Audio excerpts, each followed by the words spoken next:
Não se importe com os minutos. Para a gente tá 9h38 até 10h28. Mas se vocês quiserem sair agora e voltar daqui a pouquinho, se vocês puderem entrar pelo menos 10 horas, 10h10, a gente fica seguro com vocês. Tá bom? Eu vou ficar direto aqui. Agora eu só saio... Ah, que bom. Se o sistema me detonar. Só isso. Tá ótimo. Vocês acompanharam a média de pessoas ontem? Ontem a gente teve um total de... Deixa eu pegar aqui o número de novo. O pico maior... Deixa eu pegar, peraí. Eu até mandei agora pro Flávio. A gente teve 485, o pico foi 300, 320. Tem muita gente na plataforma, muita. Que bom. Que ótimo. É um recorde, viu, Marcelo? Que bom, valeu o esforço. Vou compilar tudo, mas vou compilar tudo, Vasco e Marcelo, eu te mando o mailing, tá, dos inscritos. Isso, ótimo. Eu vou falar rapidinho com a Flor, só para ver se está tudo bem. E o nosso técnico está aqui, vai bater mais um papo com vocês, tá? Fazer os últimos testes.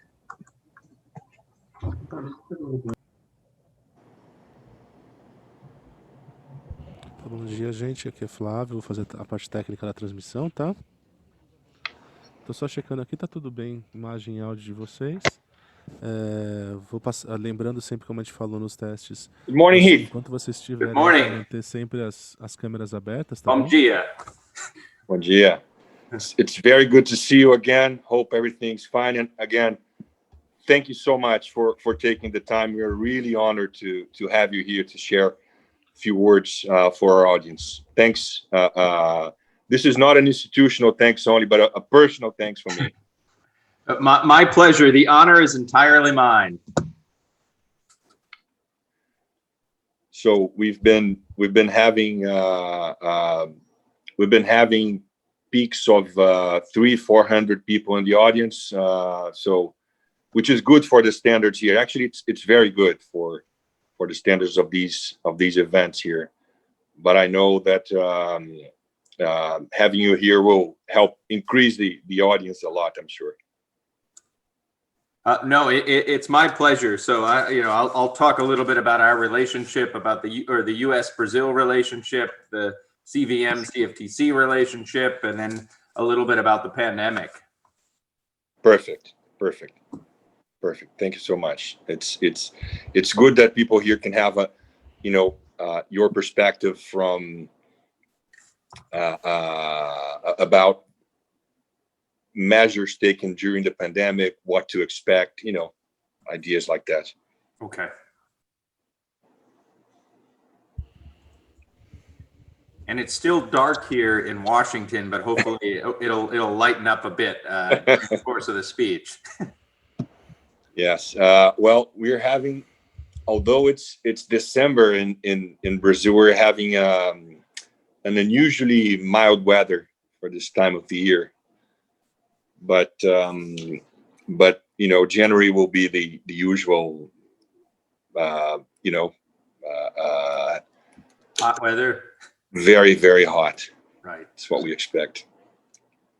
So I think that the people from logistics, they need to give a few announcements here, to give a few orientations. So we'll let me have them guide us, and we'll be right back. Desculpa, Denise, interrompi aí a fala. Imagina, sem problema. Bom dia. Meu nome é Flávio, vou fazer a parte técnica. Hello, good morning, Mr. Tarbert. My name is Flávio. I'm doing the technical orientation here at this meeting, okay? So first thing I need to say to you is that as soon as you are here in Zoom, you need to keep your camera open during all times, okay? You can mute yourself, so if you're not speaking, but your camera needs to be on regardless of your speaking or not. Okay, you can see here below you have the interpretation option. If you want, you can choose to be in the English channel, so everyone that will speak in Portuguese here will be translated to English for you.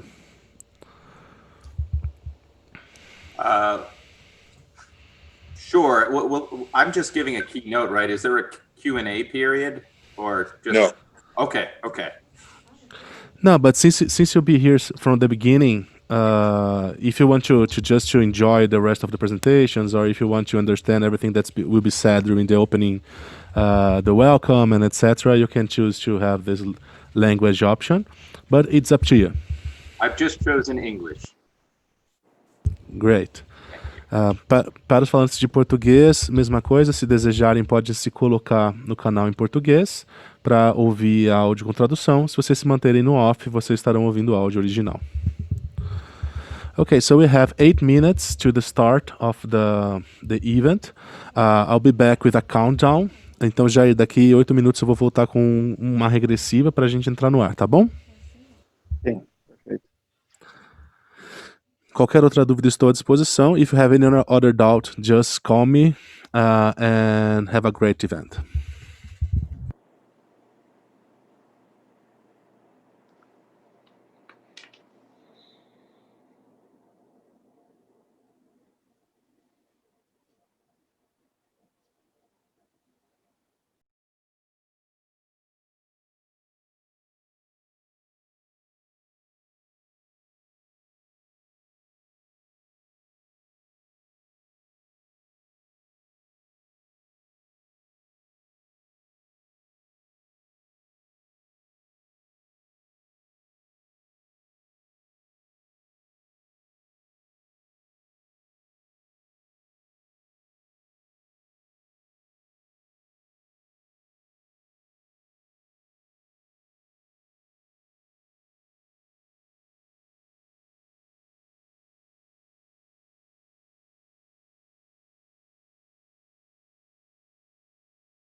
Jair,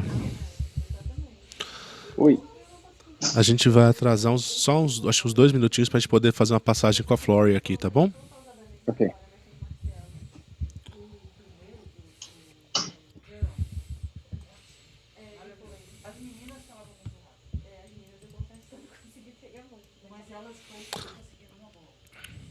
Hello, Flori. Good morning.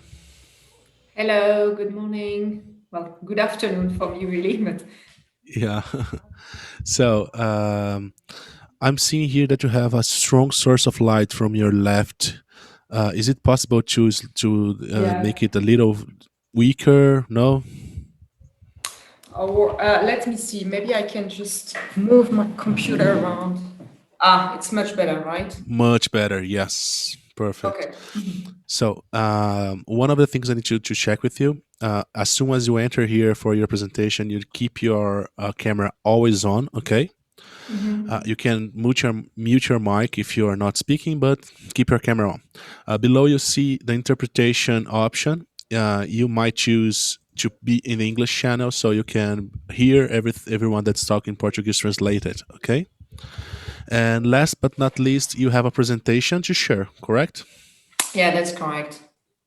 So can you share it so you can just see if everything is fine? Yeah, doing that now. Is it working? Can you see it? Yes, put in presentator mode. Yes, please. Just a second.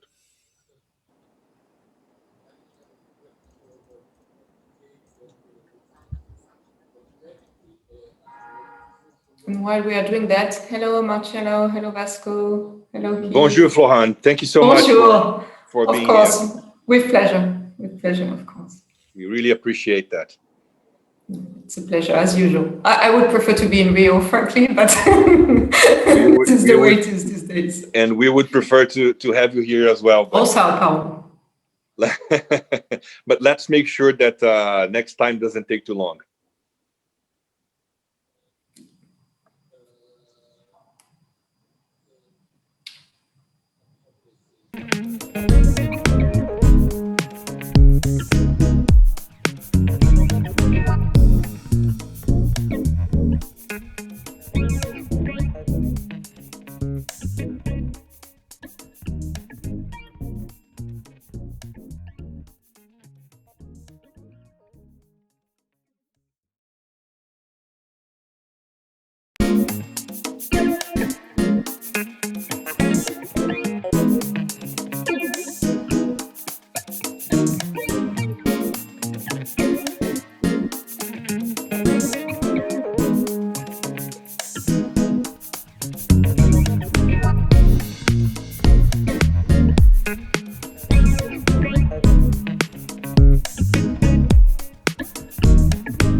Bom dia a todos. Good morning, everyone.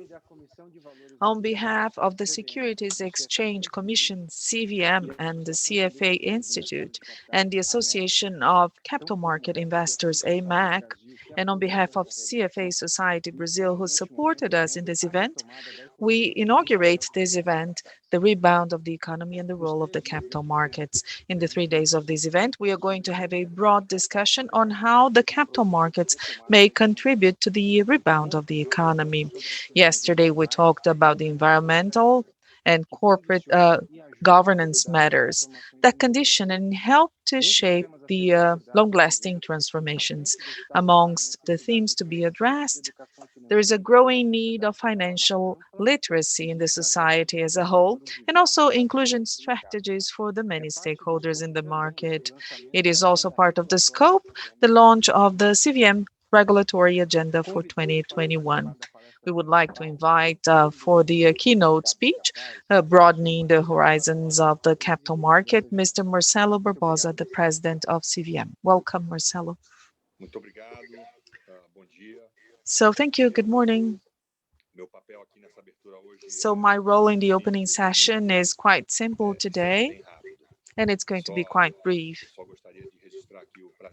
I would like to acknowledge that it's an honor for CVM, and I'm sure that that's an honor for the CFA Institute and AMEC. It's an honor to have here with us as the keynote speaker here today with us, my dear friend, my dear colleague, Heath Tarbert.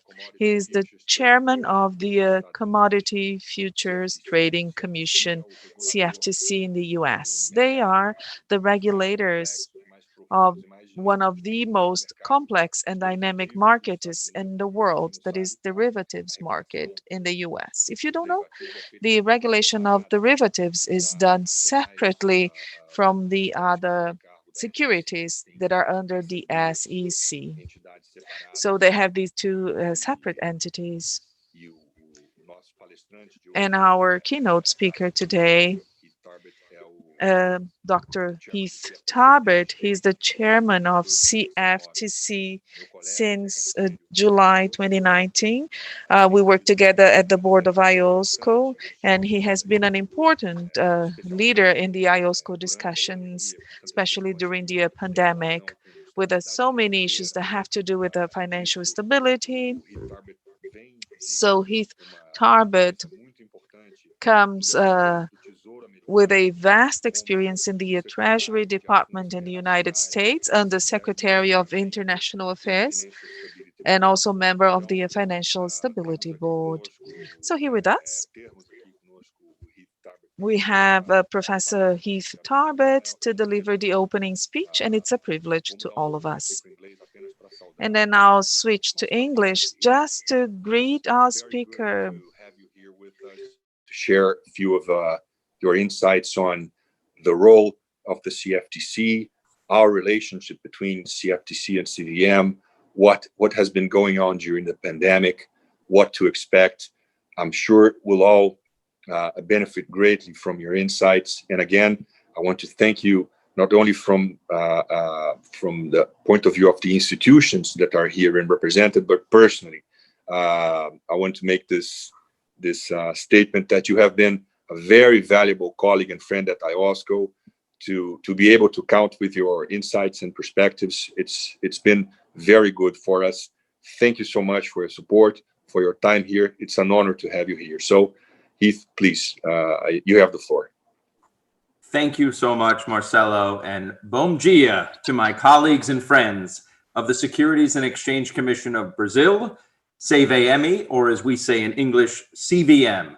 Good morning also to members of the CFA Society Brazil and to members of the Association of the Capital Markets Investors. As chairman and chief executive of the Commodity Futures Trading Commission, or CFTC, and as a fellow CFA charter holder, I'm particularly delighted to be here with all of you today as you commemorate CVM's 44th anniversary. I only wish that I could be with you there in person. The closest I've been to Brazil since joining the CFTC, and to, of course, enjoying your known hospitality, is at the churrascaria. It was there where I learned about your most famous cut of meat, the truly delectable picanha. I'm grateful to President Barbosa for this invitation, and even more so for his camaraderie. This is my first time speaking at CVM's annual event, and it may be the first time any CFTC chairman has spoken here. Therefore, I'm truly honored by this opportunity. Well, the world-renowned Brazilian football superstar, Pelé, is known for saying that no individual can win a game by himself. Cooperation is the key to success. And the United States and Brazil enjoy strong cooperation. The US and Brazil are the two largest democracies and the two largest economies in the Western Hemisphere. As the US State Department has said, the US and Brazil have a partnership rooted in a shared commitment to expand economic growth and prosperity. This shared commitment was displayed as recently as October. Our two nations entered into a new protocol relating to trade rules and transparency. Under the protocol, the US and Brazil aim to continue reducing trade barriers in our bilateral economic and commercial relationship. Of course, Brazil is the world's 9th largest economy. Your exports to the United States include crude oil, aircraft, iron, steel, and machinery. And Brazil is the 2nd largest export market for the US.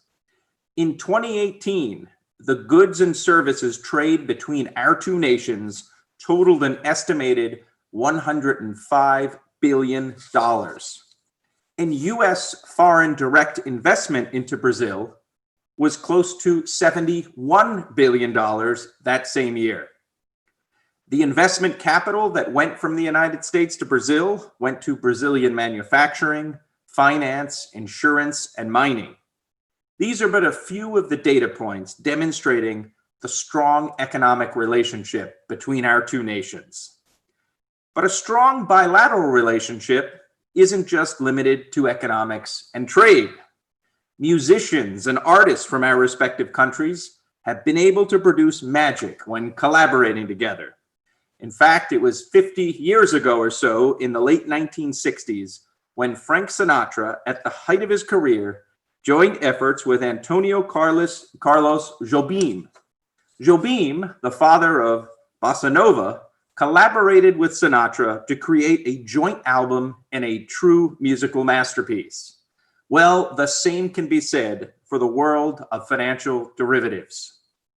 Brazil has a robust derivatives market that traces back over 100 years to 1917.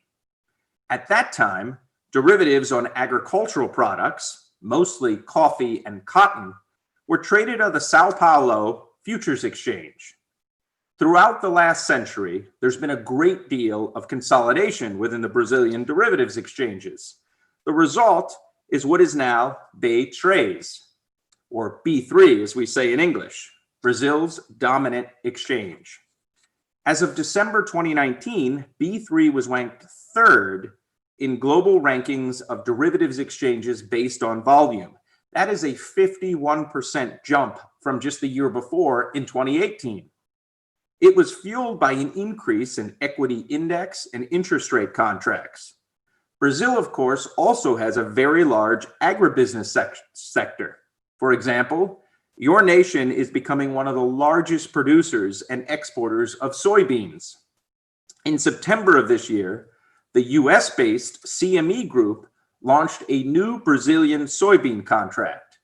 This contract, developed in conjunction with B3, allows market participants, particularly those here in the United States, to manage their exposure to the Brazilian soybean market.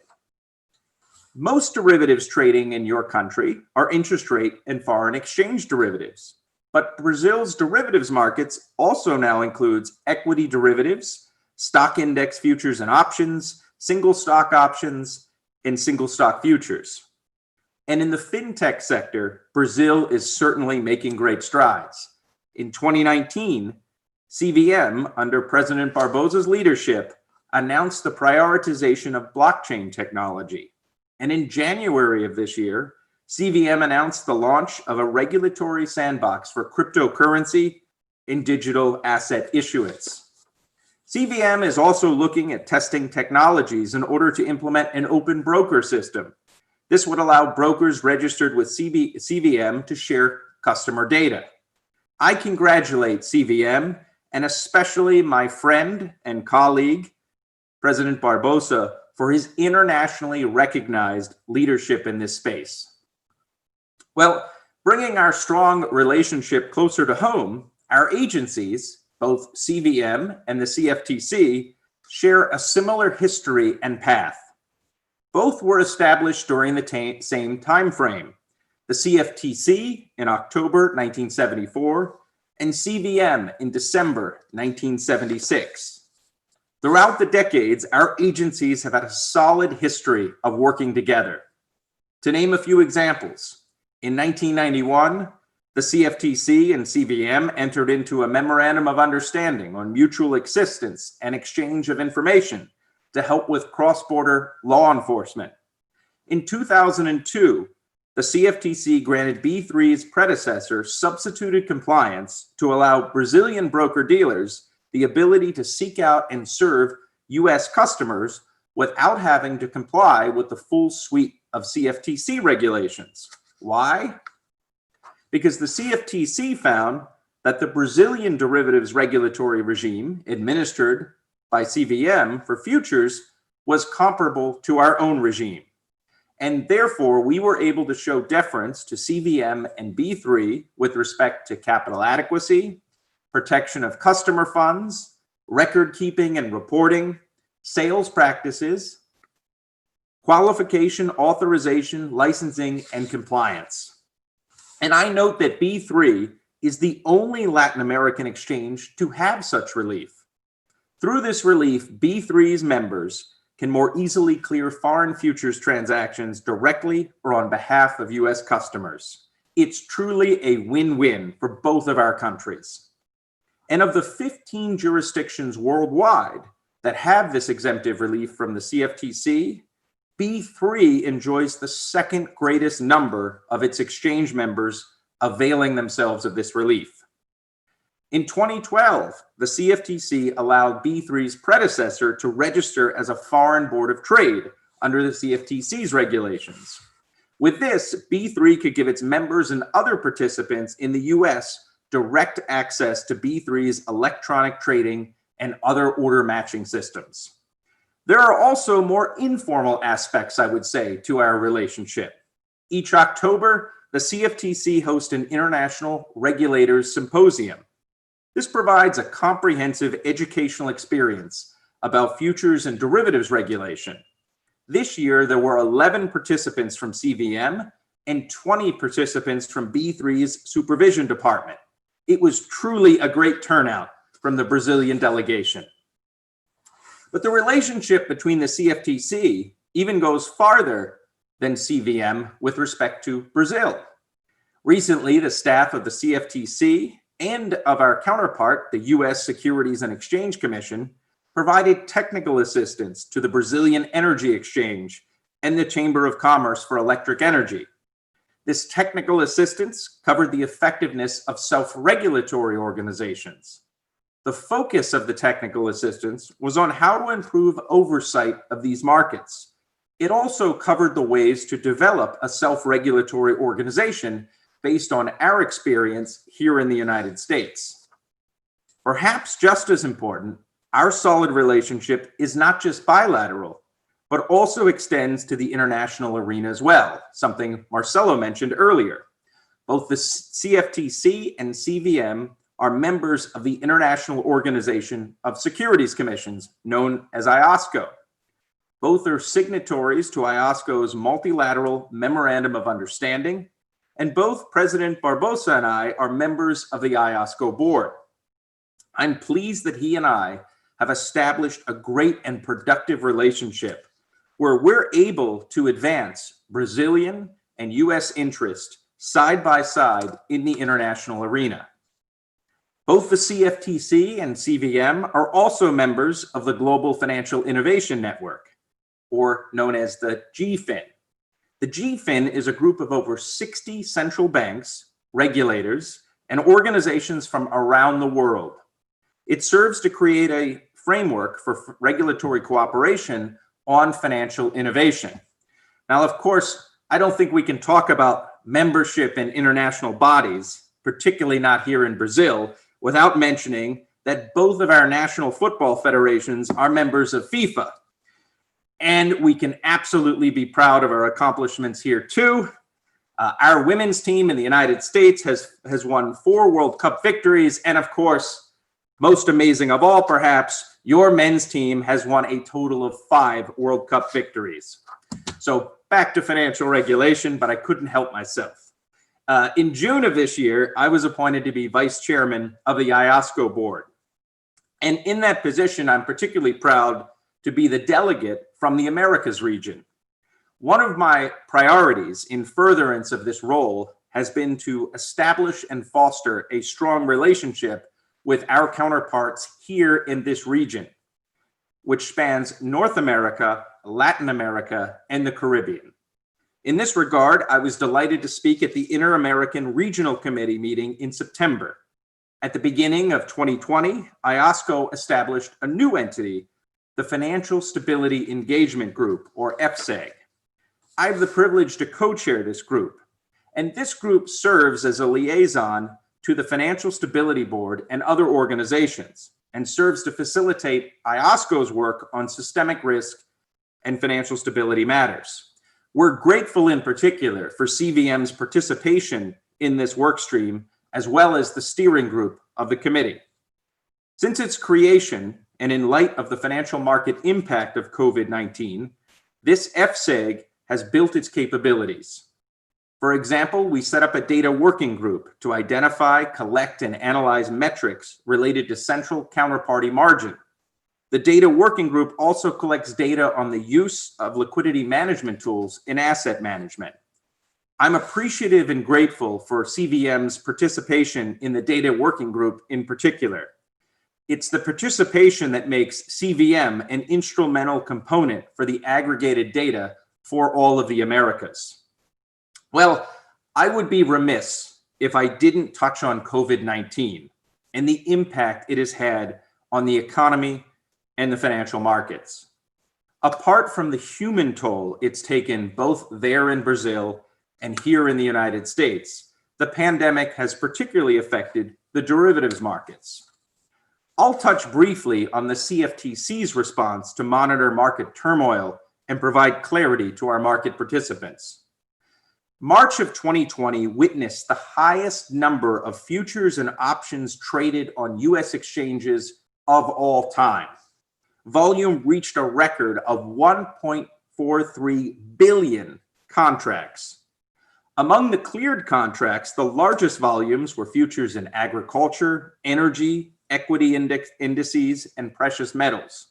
Initial margin and variation margin increased significantly in commonly used futures contracts due to all of this volatility.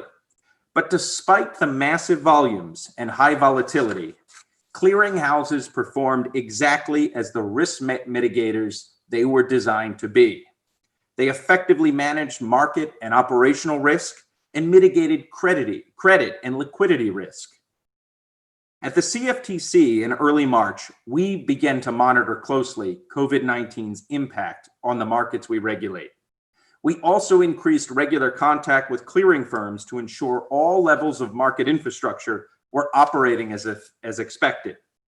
Consistent with the CFTC's vision, mission, and our core values, we set out 5 objectives for the CFTC's COVID-19 response.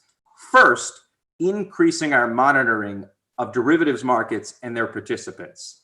Second, using our regulatory framework to promote orderly and liquid markets. Third, responding swiftly to changing conditions with practical targeted relief. 4, communicating consistently and transparently with all stakeholders. And finally, maintaining our commitment to advancing our strategic policy goals. In other words, doing all the stuff we had planned to do prior to COVID coming. Specifically, the CFTC staff issued 18 no-action letters and other regulatory measures providing relief to market participants. These efforts were designed to help facilitate orderly trading and liquidity.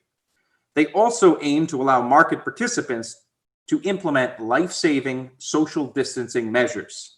In addition, the CFTC issued 8 advisory and articles alerting customers to fraud. Many countries experience supply and demand imbalances in the food chain, sometimes quite literally in the agricultural markets themselves. In some cases, it caused significant disruptions to the supply chain. Well, this occurred in the United States with respect to our derivatives market. Several contracts, such as the live cattle, the feeder cattle, and lean hogs futures, as well as the cash markets, were effective. Therefore, the CFTC created a livestock task force to monitor activities in major market moving events. Now that we can look back on 2020, and we can observe that despite the tremendous volatility, our financial markets, both here in the United States and there in Brazil, proved resilient.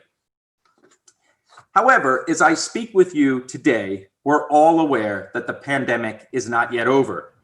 The global financial system still can experience liquidity strains, including cross-border dollar funding markets. And as market regulators, we've been nimble in responding to market stress.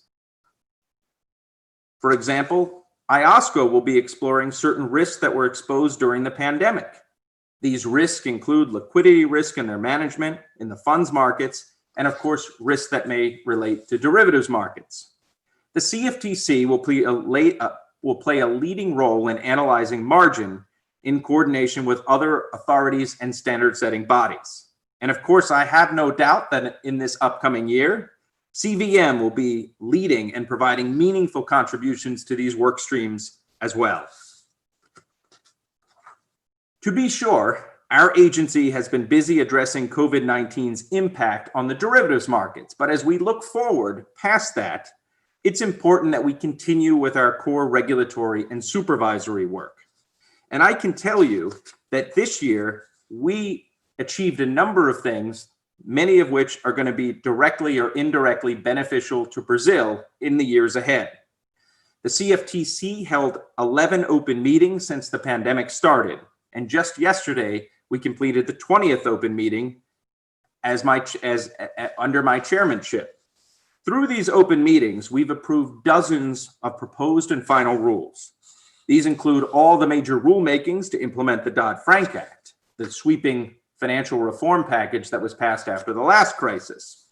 We successfully concluded long negotiations with our European counterparts on effective supervisory frameworks for cross-border clearinghouses. We finalized a rule on the treatment of cross-border swaps. We revamped our swap reporting rules to harmonize them with other regulators.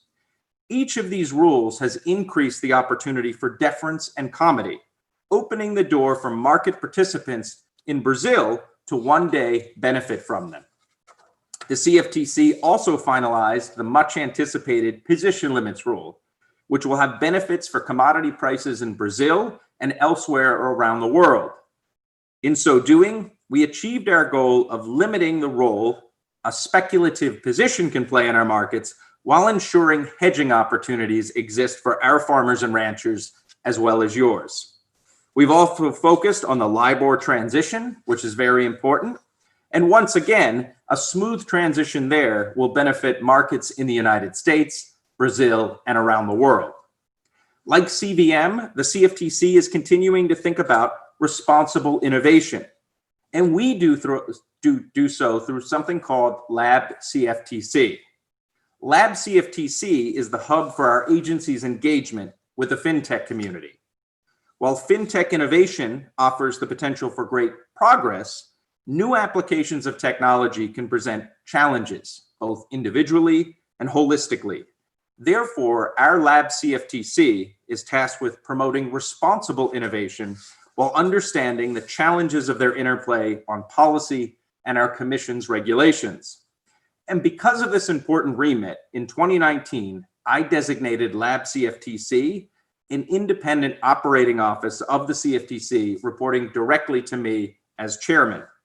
In order to accomplish its goals, Lab CFTC facilitates cooperation with financial regulators at home and overseas. And perhaps our next partner in this area may very well be the CVM.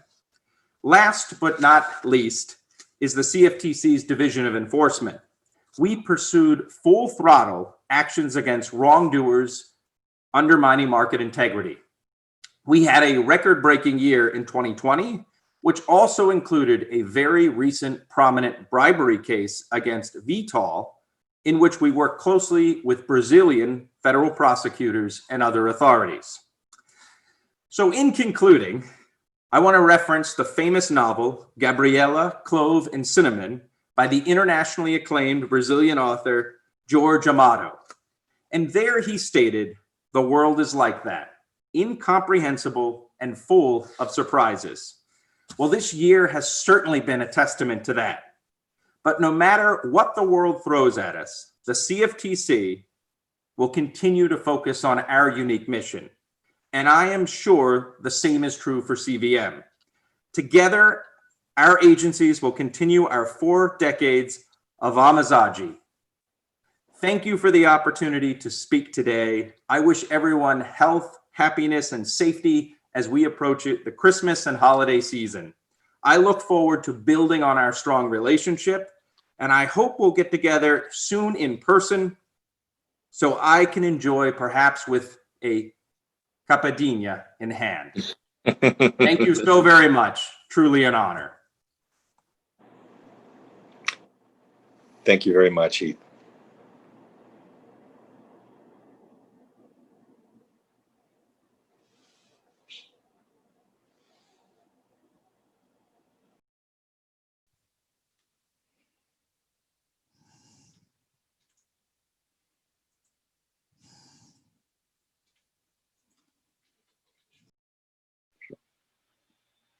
Pessoal, vocês viram que interessante foi essa mensagem, né?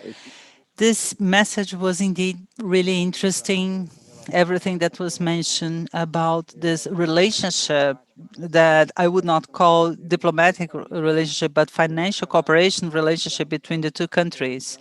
All of this cooperation, especially in terms of the regulation of the derivative markets, was described by Heath, a very comprehensive message, and we are really happy to know that these two countries are cooperating so closely. So I want to thank Mr. Marcelo Barbosa, the president of CVM, that was able to bring to us Dr. Heath Albert for his presentation. And now we will have the first debate of the day. And to participate, I ask you to send your questions and comments to the chat box. Let's send questions because our moderator and the speakers are here exactly to, they're waiting for your participation here in such an important event about the capital market in Brazil. And so let's cooperate with this debate, enriching even more this experience. The questions will be then selected by the panel moderator. We are going to have a debate on the future of financial education. The pandemic brought severe socioeconomic consequences, and the panel will discuss the importance of financial education to minimize the effects of the crisis and how the theme has been faced in Brazil and abroad. We invite to participate as moderator Mr. José Alexandre Vasco from CVM. He is Superintendent of Protection and Guidance to the Investors with CVM. We invite Ms. Floriane Messi as a speaker. Maybe it's Ms. Floriane Messi. Maybe Vasco can correct me if I'm wrong. She's Principal Administrator, Financial Education and Global Relations, Financial Affairs Division, Directorate for Financial Enterprise Affairs with the OECD. Mr. João Paulo Cossi Fernandes, Specialist in Education from the Inter-American Development Bank, the IDB, and Mr.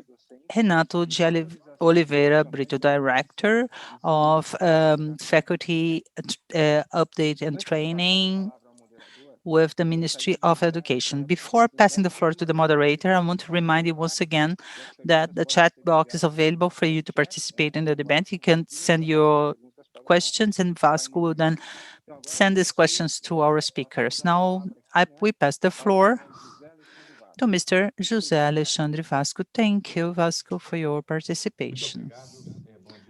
Thank you. Good morning, everyone. I hope you are all well and safe. It's a pleasure for me to open this panel with a topic that is extremely important, historically speaking, but also nowadays. In Brazil, for Brazil and for CVM, the role of financial education in the creation of a culture of capital market and supporting the population decision making, allowing them to make informed decisions for the building of the financial well-being in the future. Therefore, we are really honored to have here in this panel three important players that are part of this history, playing a very active role that were really important in the history of CVM. First, OECD with Mr. Floren that leads all the work of financial education in OECD, organizing the largest global network of international financial education. It's a long-term partner of CVM. Also, the Inter-American Development Bank, the IDB, with which we hold a partnership from the beginning of the year 2000. And recently, we have signed an agreement with a launch of a financial innovation lab that has everything to do with the topic of financial education, represented by Mr. João Paulo, who's a specialist in education, and also the Ministry of Education Brazil. We have the honor to have the presence of Dr. Renato Brito, who is the director of training, updating of the members of the faculty. The Ministry of Education supported the regulation agencies in 2007 when we started working the first strategic plan for financial education in Brazil. So different experiences, all part of the history of the Outer Key. In 1979, CVM was created in 1976, but in 1979, the Ministry of the Economy created a group called CODIMEC that proposed a joint action joining CVM and the federal government to promote financial education. This work lasted for almost 20 years, developing financial education in Brazil with focus on capital market. In 1998, therefore 20 years later, this Superintendency of Protection and Education to Investors was created, and it was created through an international effort. It was an initiative led by the American regulators to promote a week of education for investors in the Americas. The result of this week in 1998 was the creation of an area in CVM focus on investors, financial education for investors. This was in 1998. In 2008, therefore 10 years later, and it's important to remember this date, it was when we were already leading the task force that was drafting this strategy for Brazil. We had the first contact with the OECD to help us in building this strategy. And in the first semester in 2008, the American Treasury also held a joint event with the OECD and the American Treasury launched the financial network for financial education. It was in our anniversary in 2016, 40 years of a CVM that we formalized the partnership with the OECD for the promotion of financial education in Latin America and Caribbean with the launch of our Financial Education Center in a partnership with OECD. That's a reason of pride to us, which is really important for the history of CVM. So being this event that addresses the history of this author case shows that education is in the DNA of our institution as a building element for the protection of our investors. And with that, we start this debate highlighting the importance of this moment when the pandemic is affecting not only the economy, but also the education itself. So financial education is in the overlapping of these two big economic and educational issues, bringing like a big challenge for us, but also pointing out to different opportunities. So without further ado, with this background introduction and to show the importance of the people who are here representing these institutions, I pass the floor to Ms. Florian Messi, who is director in the area of financial education area in OECD. I must say that in the duty of justice that OECD, represented by Florian and Mr. André Abu, was essential to have a financial education strategy in Brazil. Their guidance, their support have guided the way for our regulators, not only through their technical orientation, but also in terms of encouragement. So it's a So we want to express all of our gratitude for OECD for everything they have done throughout this history, together with CVM for their support and a true friendship with Brazil. So our gratitude then to OECD, and I pass the floor to Ms. Florian Messi. Florian, the floor is yours. Thank you for being here. Bom dia. Obrigada, Vasco. I will speak in English, all of you, so sorry for that. Vasco, you brought so many nice memories. Indeed, we built this network on financial education in 2008. And at the same time, Brazil was one of the leaders in developing a national strategy for financial education. And Vasco was one among the 50 countries that were all in Washington building that network. So that is really nice memory. And 8 years later, we indeed signed this memorandum of understanding to create a center for financial literacy and education in Latin America and the Caribbean with CVM. So just to show that CVM is clearly a leader in this financial literacy, financial education field. And when Vasco said that it's part of CVM DNA, I can completely concur with that and also commend you and of course, President Barbosa for this effort and for leading the way in terms of financial education.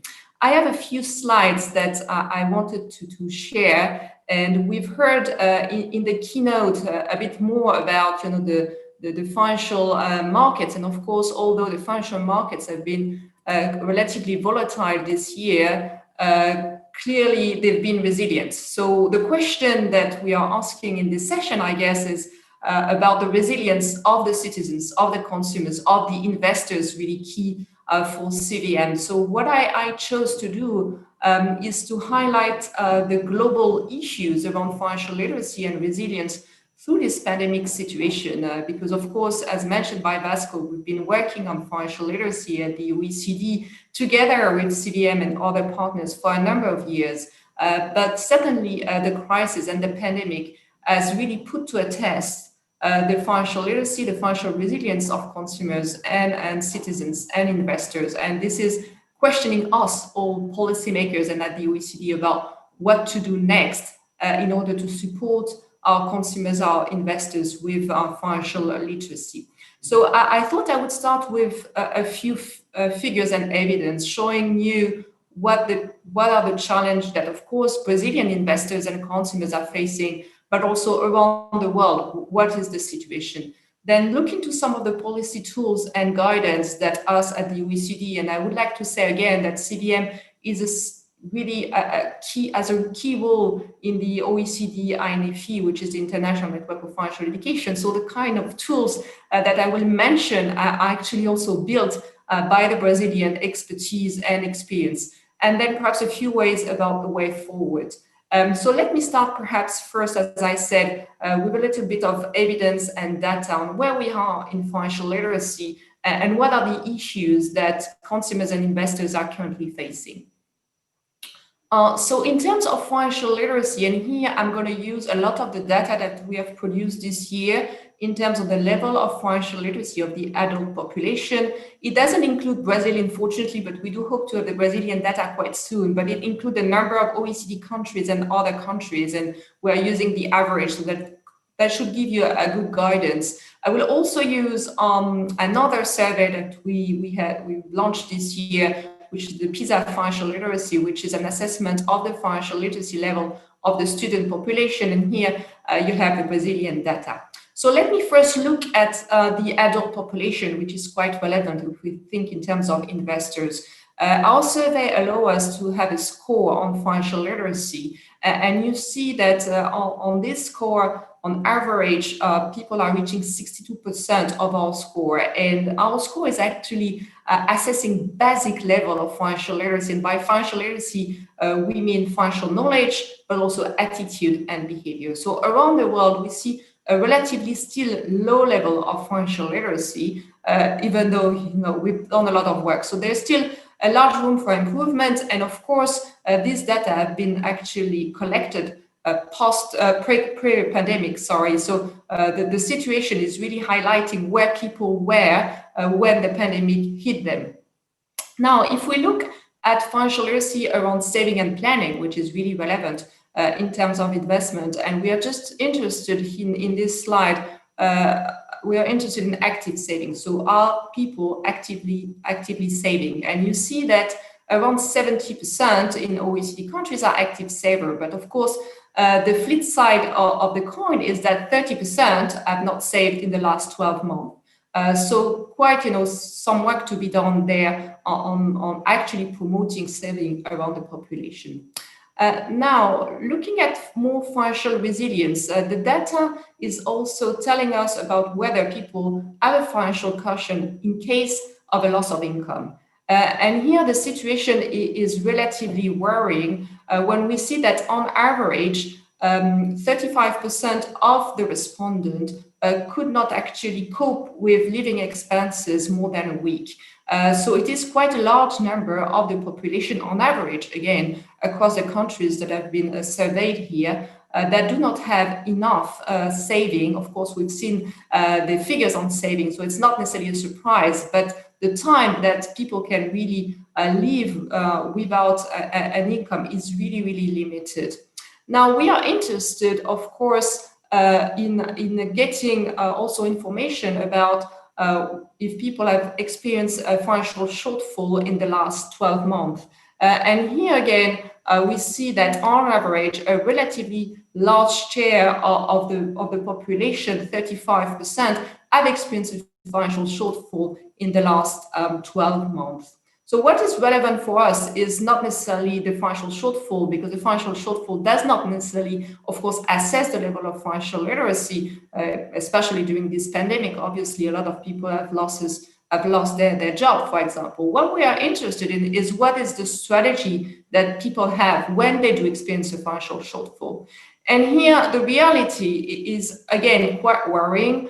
We see that in the majority of cases in the country that have been surveyed, people will try to borrow money informally. And of course, informally means family and friends, but it above all means probably reaching out to non-licensed credit providers with typically very high level of interest rates. So not necessarily strategies that we would consider financially savvy, and on top of that, probably strategies that will lead citizens and consumers that are already fragile into situations that are even worse. So now we are also looking, of course, at knowledge and awareness, and here I'm focusing on areas that are relevant for investment.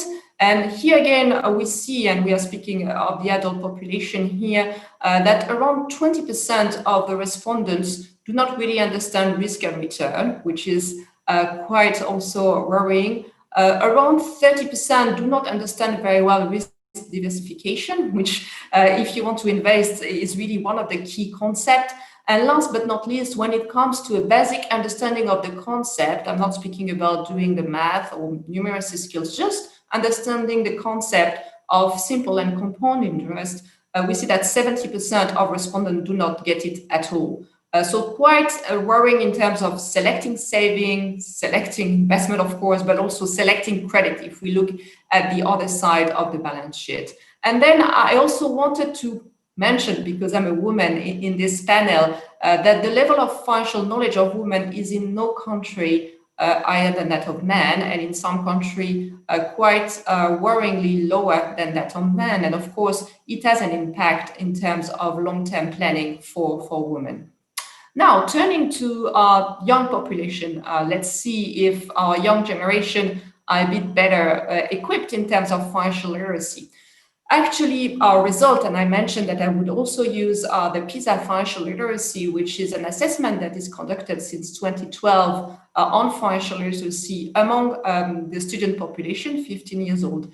And here we see that on the last survey, 15% of students did not attain level 2 of proficiency. So just to give you an idea, level 2 of proficiency is really being able to understand the concept of having a simple budget, making decision about spending, but in no ways understanding consequences of financial decision. So it is really, really very, very basic knowledge, and 50% overall of students are not attaining this level, and in Brazil it is 44%. So quite a large percentage of students that are really not reaching sufficient financial skills in order to make active decisions in terms of finance for their future. Another interesting area here is to look at how to explain the performance. And of course, we see that the performance is related to the socioeconomic background of students. On average, 10% of the performance can be explained by the socioeconomic background of students. It is 60% in Brazil.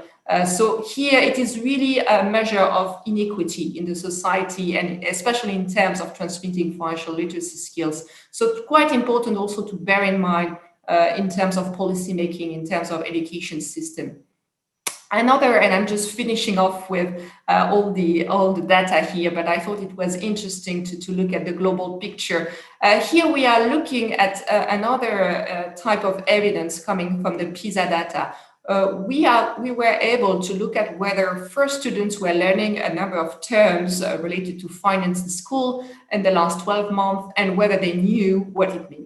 And here what is interesting is that when we look at terms that are relative to saving, investment, and pension, less than 50% of students generally still know what these terms really mean. And again, you see here the difference between boys and girls. The girls significantly know less when it comes to complicated terms than boys. So also really showing, that inequality and gender gaps in terms of financial literacy, at least knowledge, appear quite early in life. And certainly this is a case to be looked at by policymakers interested in financial literacy.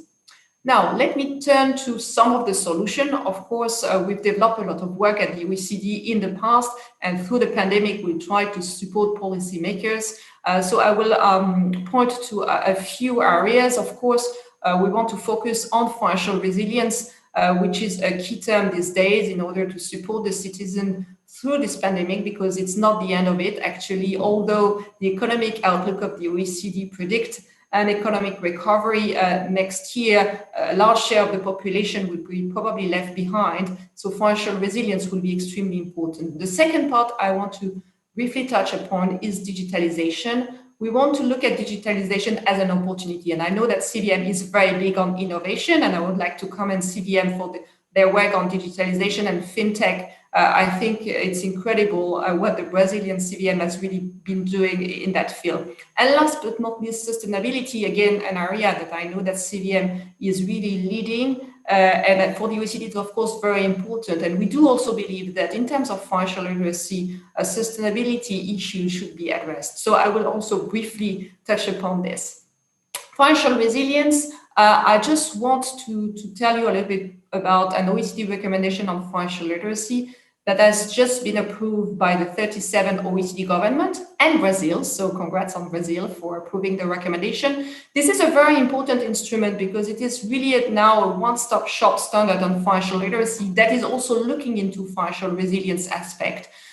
We also conceived this recommendation on financial literacy as part of a holistic approach to financial consumer issues. Of course, financial literacy is important, but I would say that it is not much without appropriate financial consumer protection and, of course, access.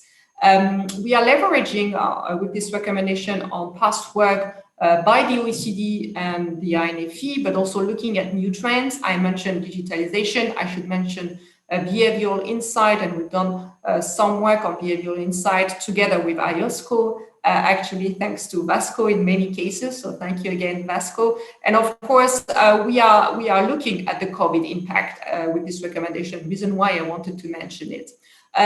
The recommendation is really focusing on 3 areas: national strategy for financial literacy. And again, as I said at the beginning, Brazil has been one of the leaders in terms of developing a national strategy for financial education as early as 2008. In some country, in my own country, I'm French, as you can tell from the accent, the national strategy is much more recent. So Brazil was really leading the way in terms of national strategy, and this recommendation, of course, make the recommendation that a national strategy on those issues is important. It's then looking into the various financial sector, saving, pension, investment, clearly credit and insurance. And last but not least, it is looking into effective delivery, which is really key. Quite often it is nice to have the policies, but the implementation is the most challenging part for most countries.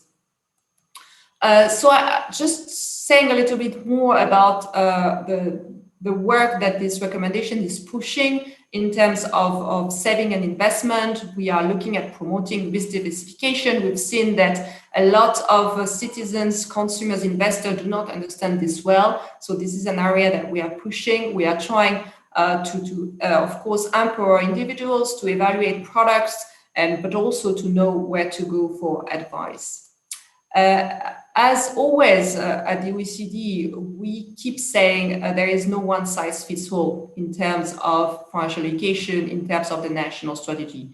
You should really be looking into different target audience. And with this new crisis, there is no mystery that it is again the case. And actually this new crisis has revealed some new target audience or some new group at risk. I would like to mention young people here and students who are really facing a difficult situation. Some are just finishing schools, not being able to go to school in many countries, and entering a job market that is very, very difficult, and quite often with not enough financial skills. So really a kind of new target audience. Of course, it was a target audience of all national strategy, but not in the sense that this population was really at risk. Now, I think the focus is even more important because this population are really at risk financially, at risk of perhaps contracting credit too easily, credit that potentially have high level of interest rate. So if I had one key message, is really target the young people, because they probably will be suffering from this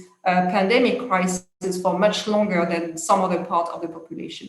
I don't want to go necessarily into all the aspects of the recommendation, so I just move on just to say that Brazil was actually, for now, is the only non-OECD country that has adhered to the recommendation, and I would like to commend Brazil for doing that. We are also, of course, promoting adherence from other non-OECD countries, but I would like to say that it really shows the collaboration with the OECD and Brazil that has been excellent for so many years. And it also shows actually the leadership of Brazil in terms of financial literacy and education. And I'd like to say here that certainly CVM and Vasco were leading actually the work on financial education at the very early stage, of the formation, for example, of the network on financial education.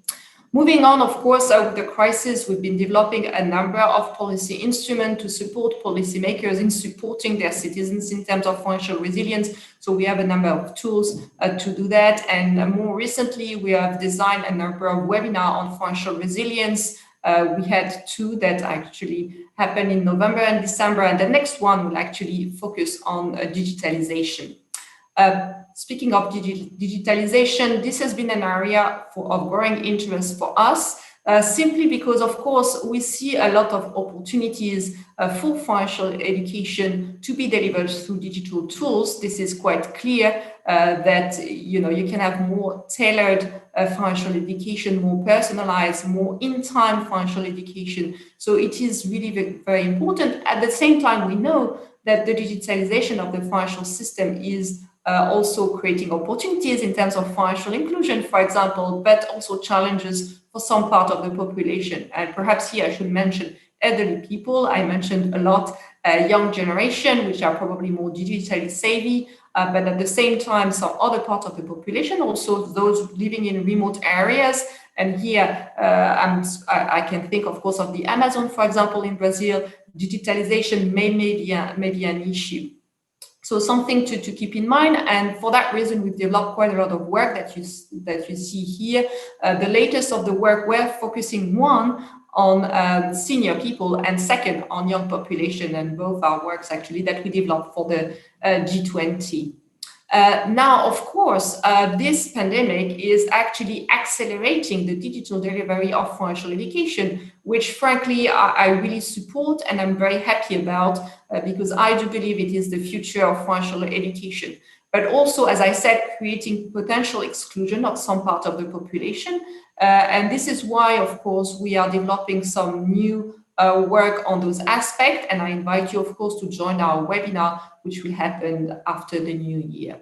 Now, on sustainability, this is an area that we start touching upon in terms of financial education, and that I do believe is extremely important, frankly. So the recommendation that was just endorsed by G20 government, but by OECD government, my apologies, mentioned actually the fact that governments should really promote an understanding of the implication of saving and investment, including on the environment. And the long-term economic and financial sustainability consideration. So it is really important that when citizens, investors in particular, are making those investment choices, they also understand the implication for the environment, but also the social implication, the governance implication, what we call ESG in English. At the same time, when we measure financial literacy now, we also include some question around sustainability, to see whether adults and MSME do have an understanding of what their investment, what they're saving, what their financial decision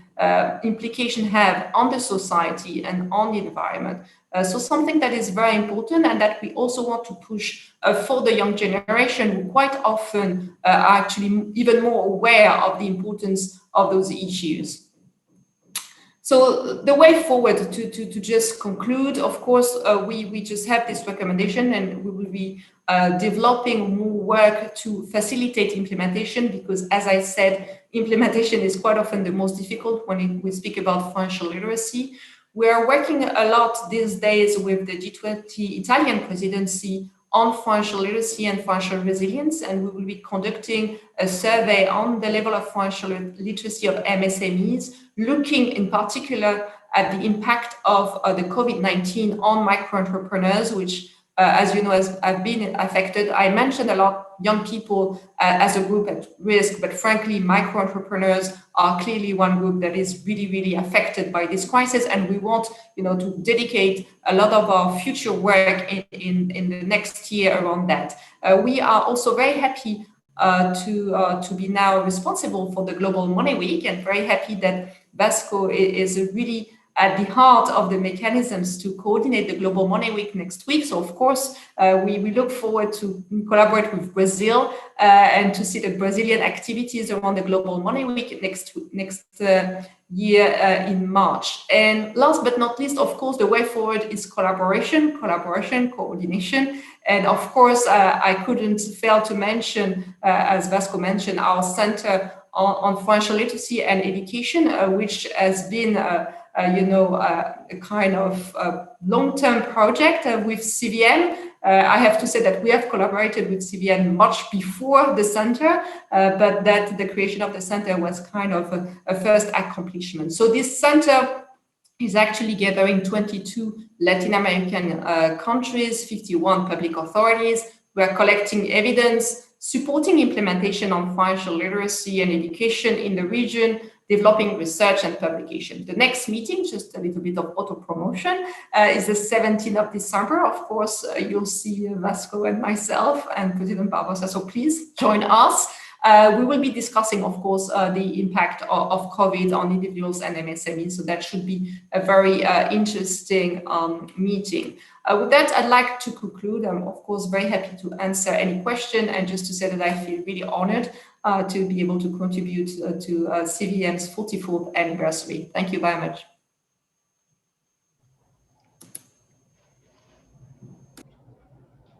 Thank you very much, Florene, for such a very informative and inspiring presentation.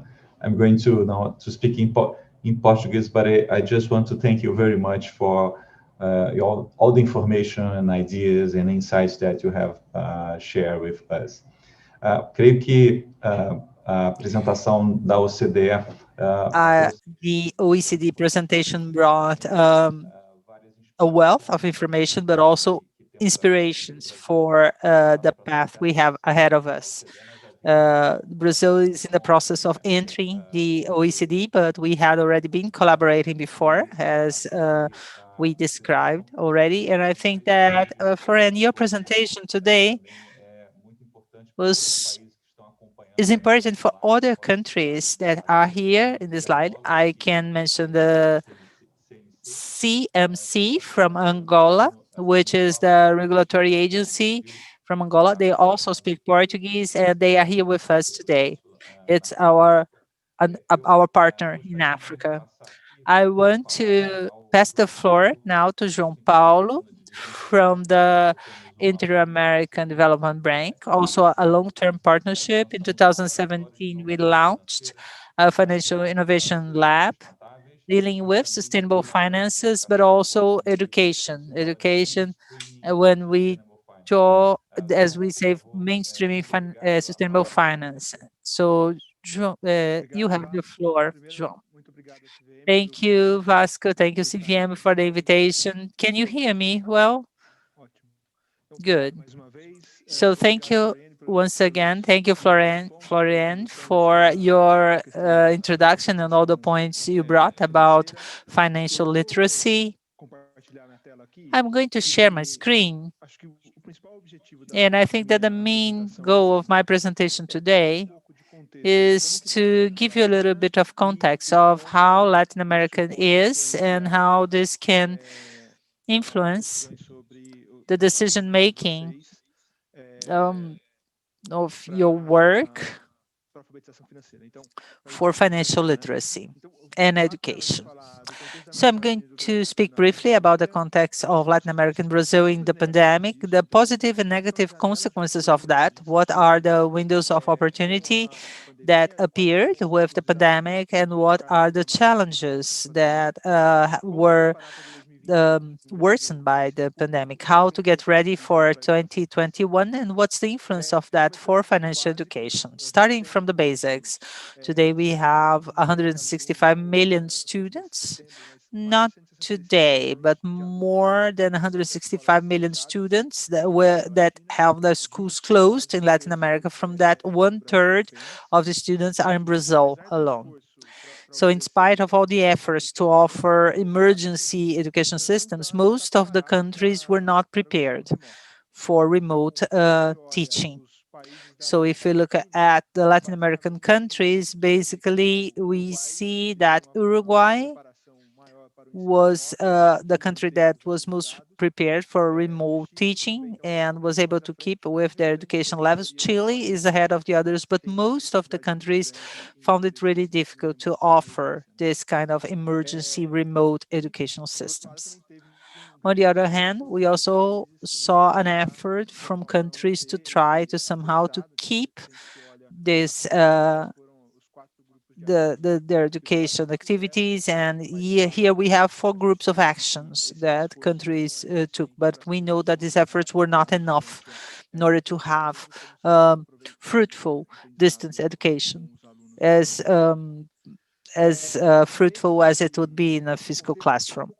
So this context is further complicated by inequalities. So you see inequality in the access to the internet. In this case, a comparison between high income groups and more vulnerable populations.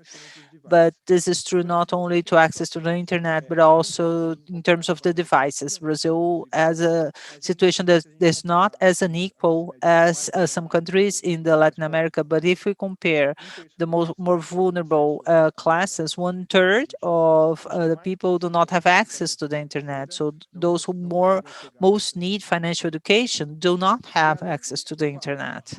In addition to the fact that students are at home without access to devices and to the internet, the teachers that could support these students are not prepared as well to offer this remote education. They are not used to working with technology. On the other hand, we look at the consequences of this context.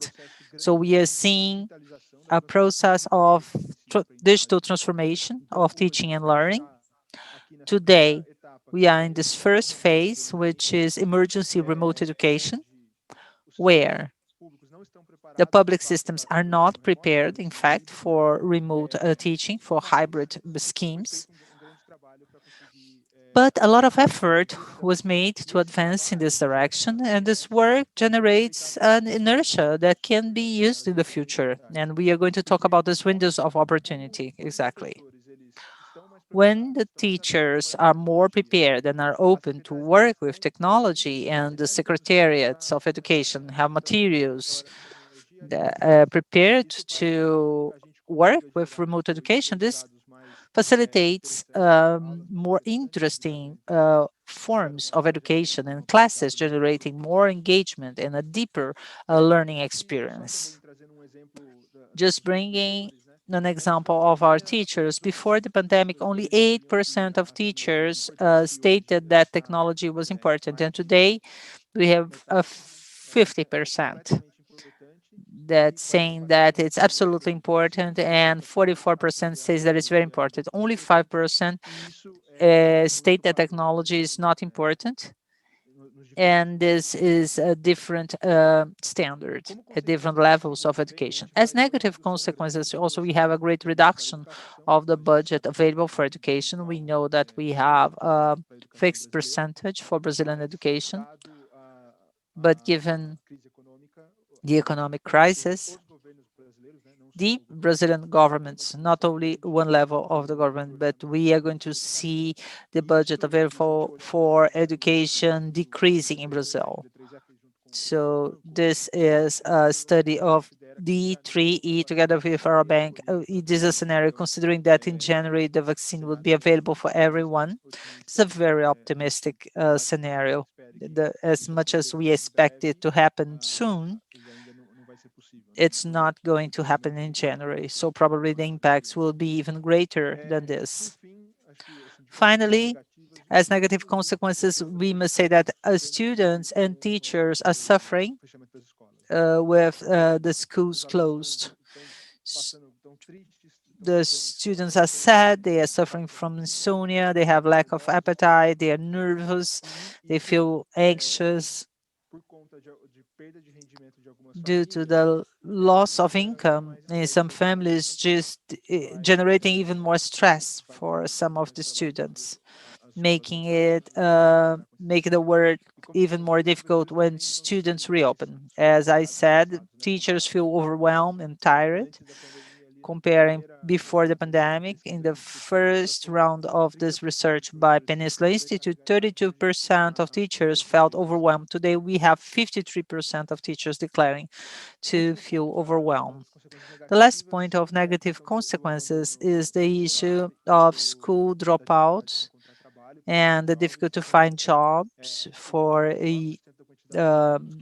young adults. We have an increase of 9% of students that drop out from school.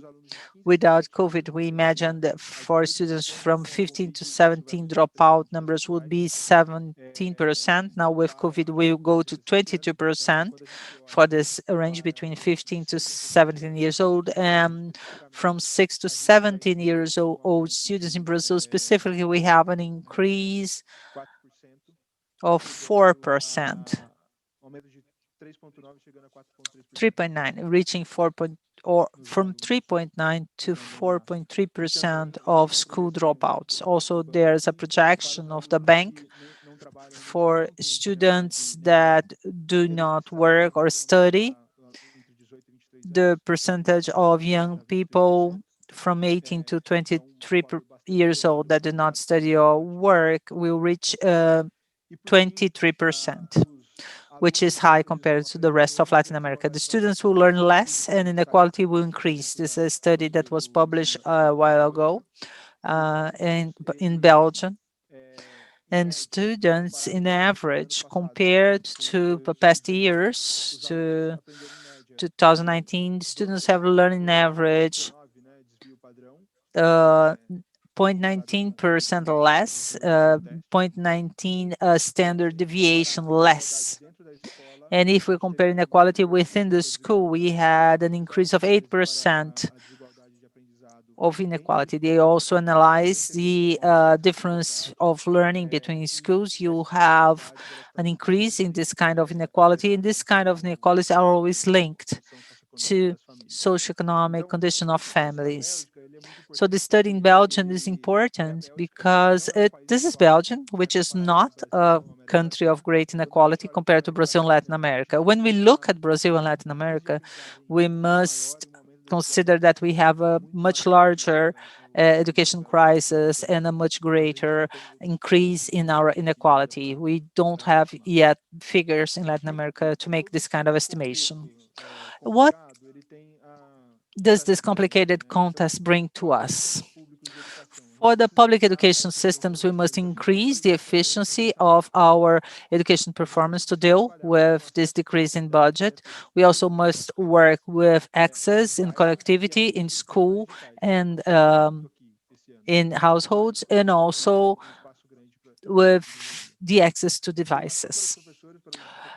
Education for training for teachers about the use of technology, as much as open as they are, we need to complement that. There is still training gaps, and teachers could benefit a lot from capacity building programs. Social emotional support for students in the reopening of schools. Everybody's stressed, and we also feel somehow different from when this all started. But in addition to that, I think we must have pay special attention and have special work, especially in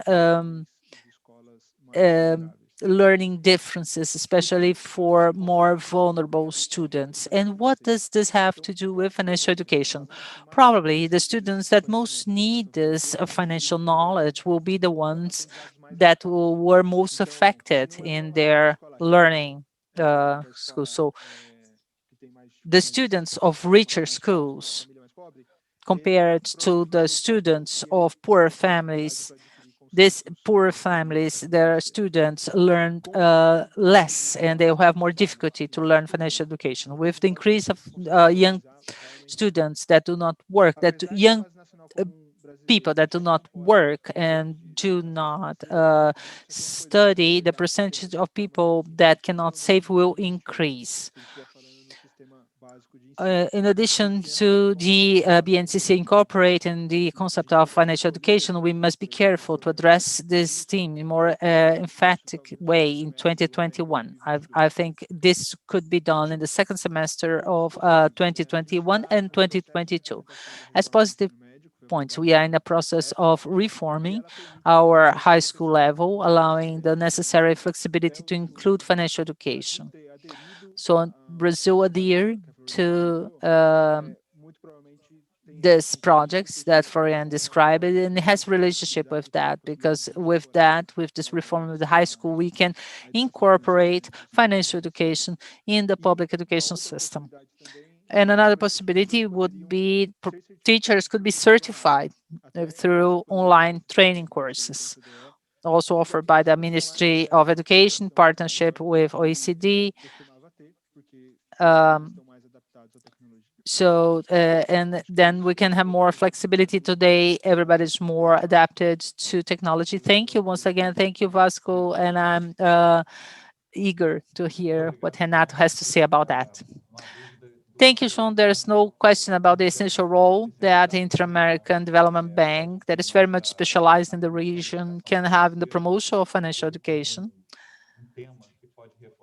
Also, as a topic that we can use as an element that we can use to reinforce this attention to financial education. And now I pass the floor to Renato Brito from the Ministry of Education, highlighting that our joint history with the Ministry of Education started in 2007 when we went to the executive secretary to propose a national strategy of financial education, and the ministry was a active partner guiding the first pilot project that was evaluated by the World Bank as the greatest financial education impact at the world at that time.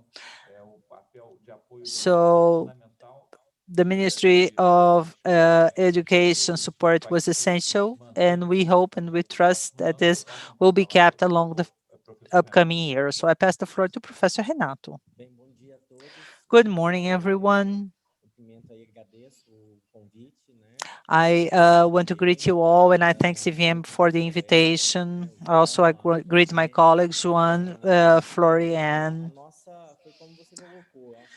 So it was exactly as you said. In Florian mentioned a financial resilience. I think we had never had a source of urgency so great of putting this financial resilience into practice.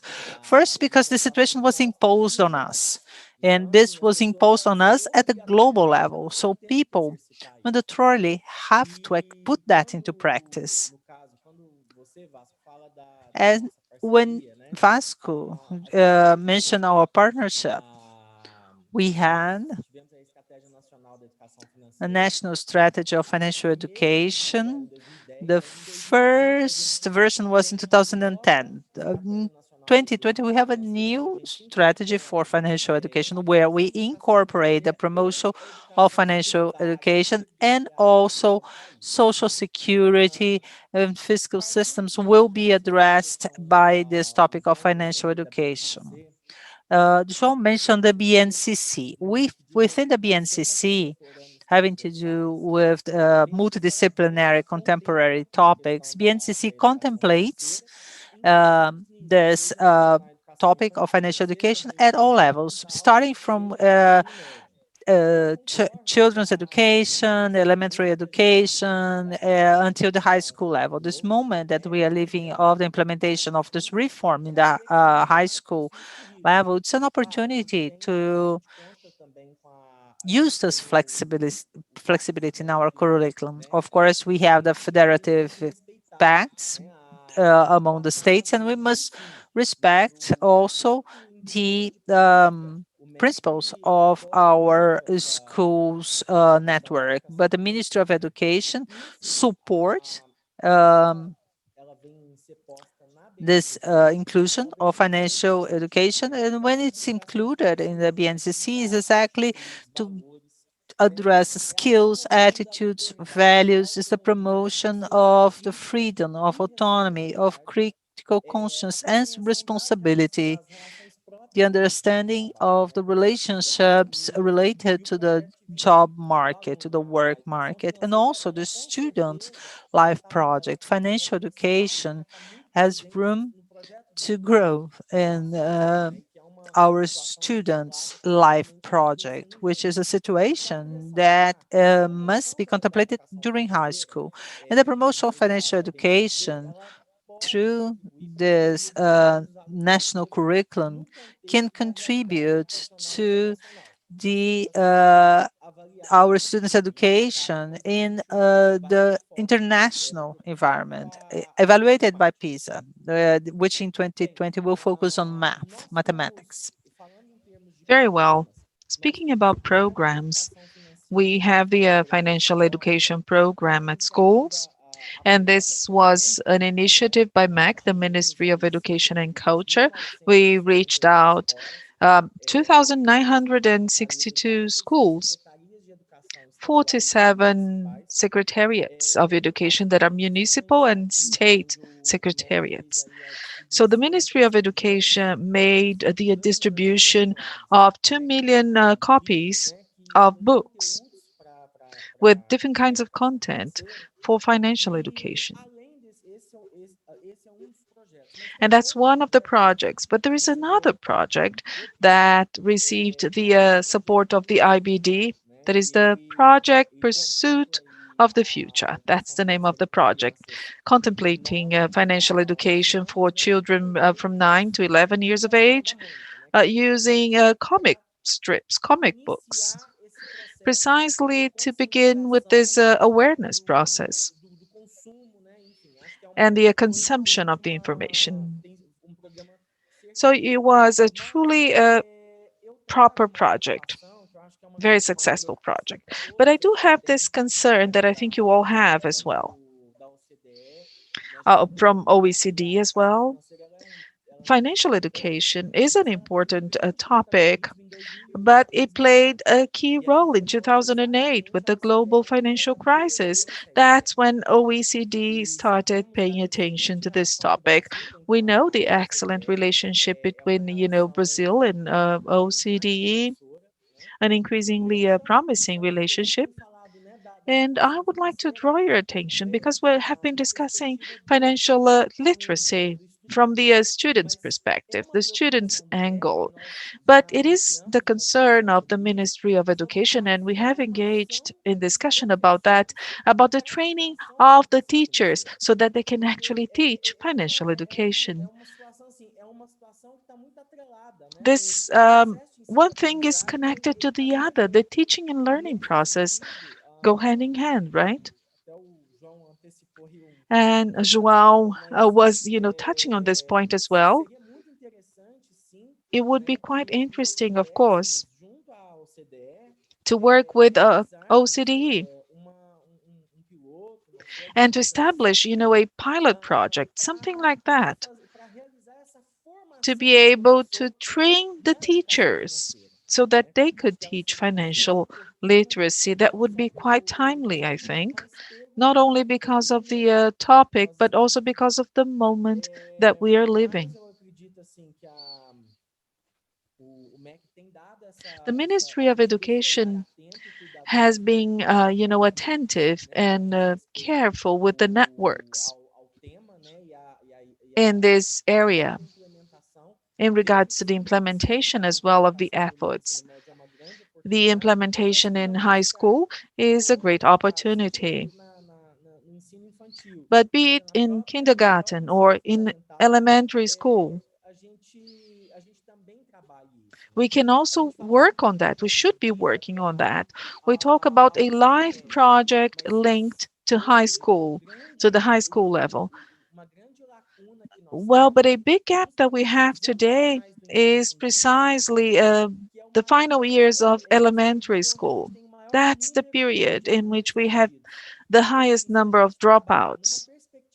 So if we work with a live project perspective that could incorporate financial literacy for students of the elementary school, the final years of elementary school, we'll definitely be dealing with the dropout issue as well. And adding on to João's last slide about the continued education of teachers and professors. So we have been working with the states in Brazil, and this will be shortly announced. So addressing their continued education so that they can use the technologies for educational purposes. So many states have engaged in the effort.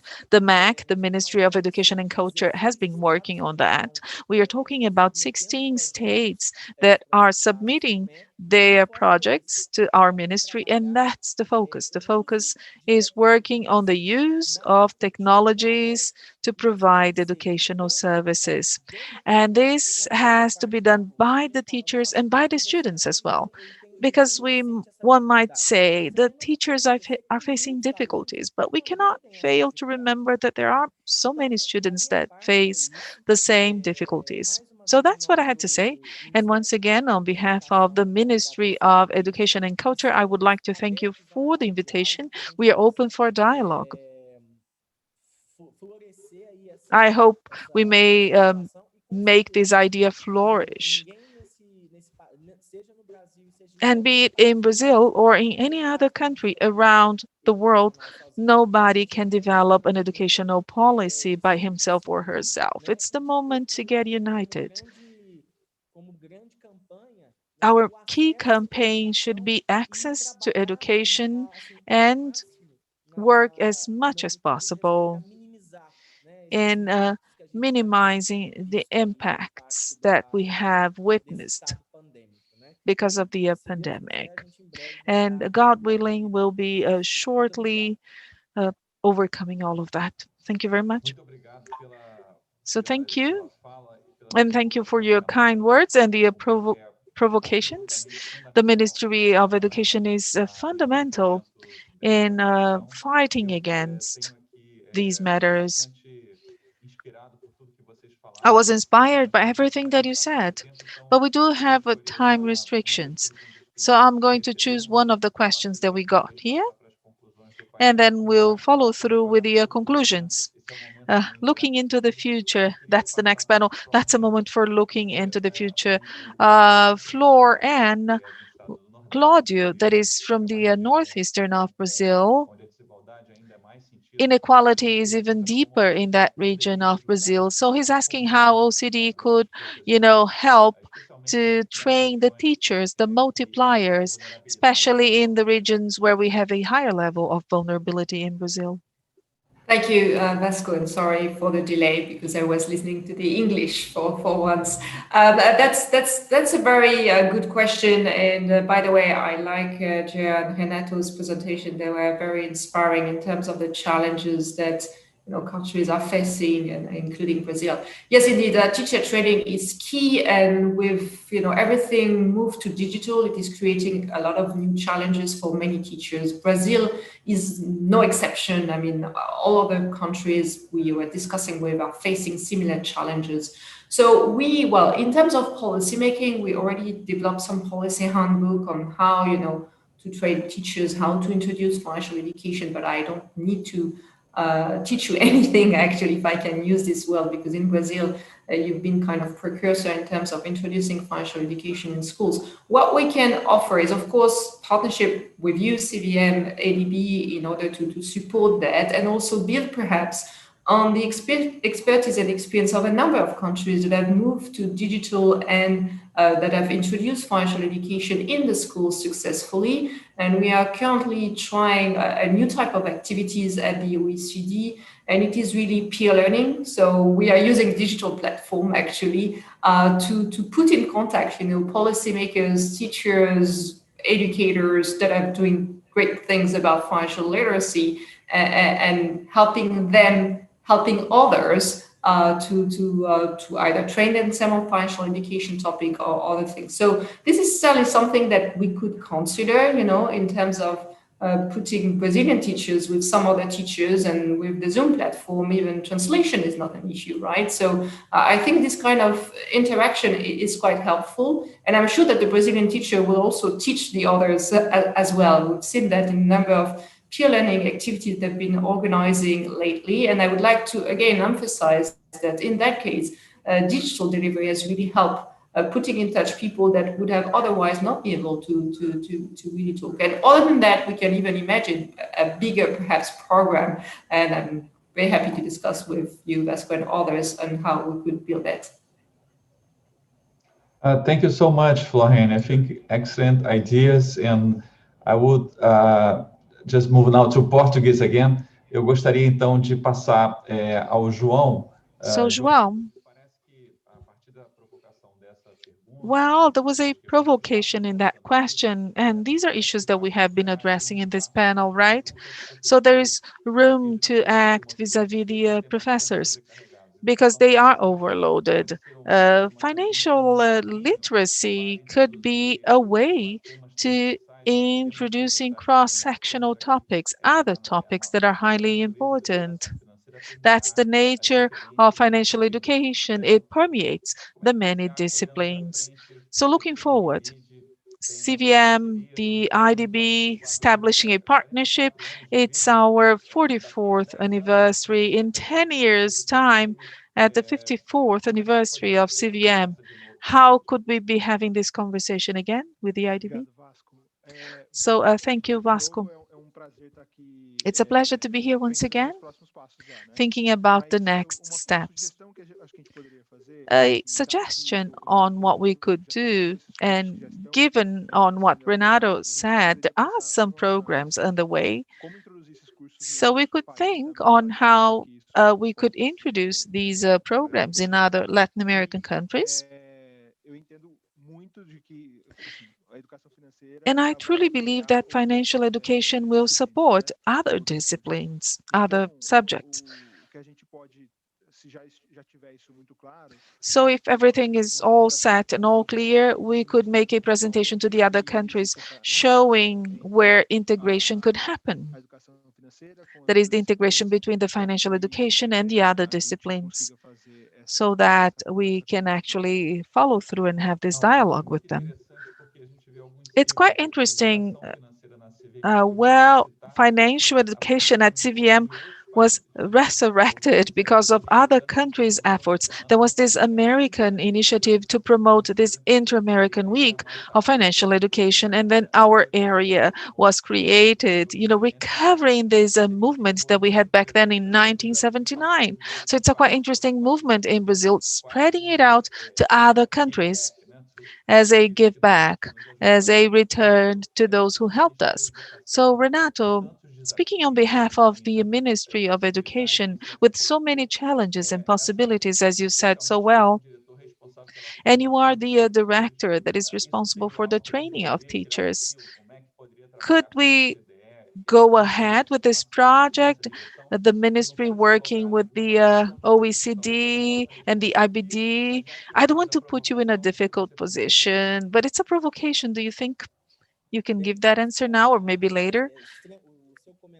Well, Vasco, your remark is very timely. Your question is very timely. There are some things that we have done. That's why I made a point of, mentioning João's last slide. He was like copying what I had to say.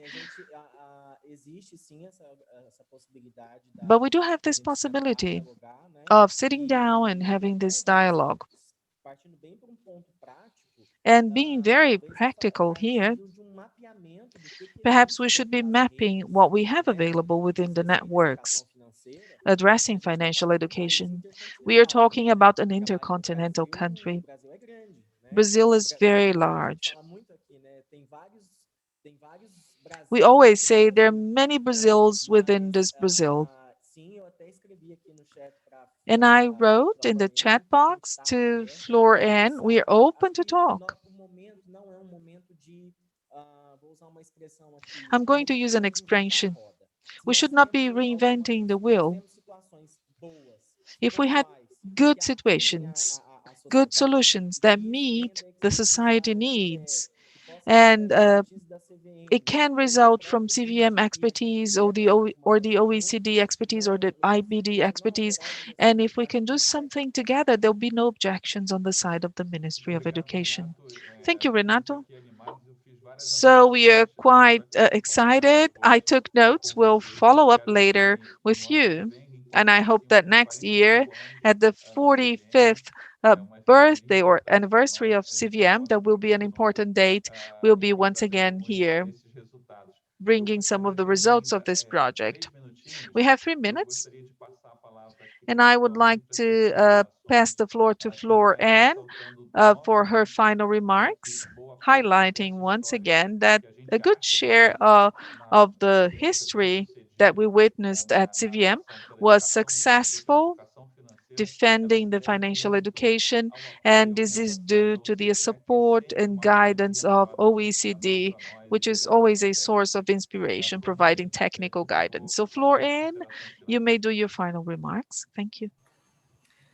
Thank you very much, Vasco. Once again, I've been really honored to be invited to the 44th anniversary of CVM. I just as a concluding word, and we've been speaking a lot, at least myself, about financial resilience, but I would like all of us to remember why financial literacy and education is important, is actually to give a future to our young generation citizens, to open up new opportunities for them. And I think we should also give a message of hope that we are speaking about those skills precisely because they are opening up the doors to choices in life and to entrepreneurship, for example, or other activities. So I just would like to finish on this positive note.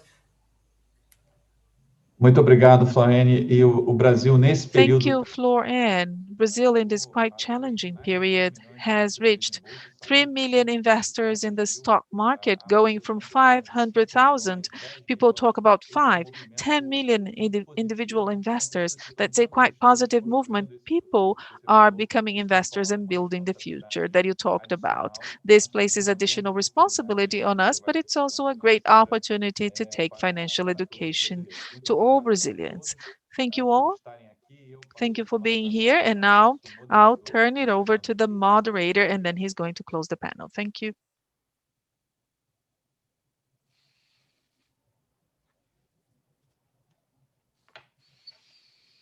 É isso aí, pessoal. Acho que agora a gente teve painel muito interessante. Well, we had this quite interesting panel, a provoking panel, discussing highly important points for the Brazilian society, not only in terms of financial education, but education as a whole. The need to train and educate our citizens, especially our children, and support the teachers as well.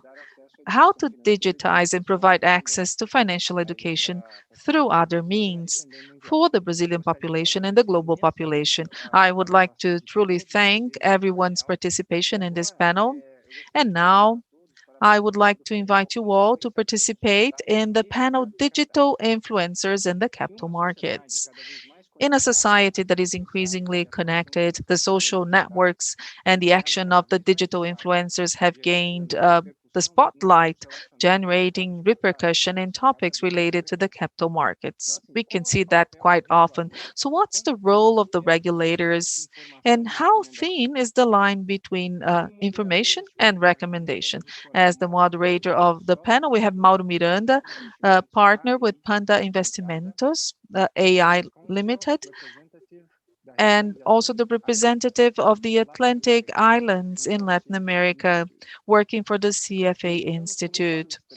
As speakers, Ana Laura graduated in international relations and master in international political economy from the University of Uberlândia. She's the founder of the channel Explica Ana. She's a partner of the XP Group, and Robert Stemmer, CFA, Director of Investor Engagement on the Future of Finance team for the CFA Institute.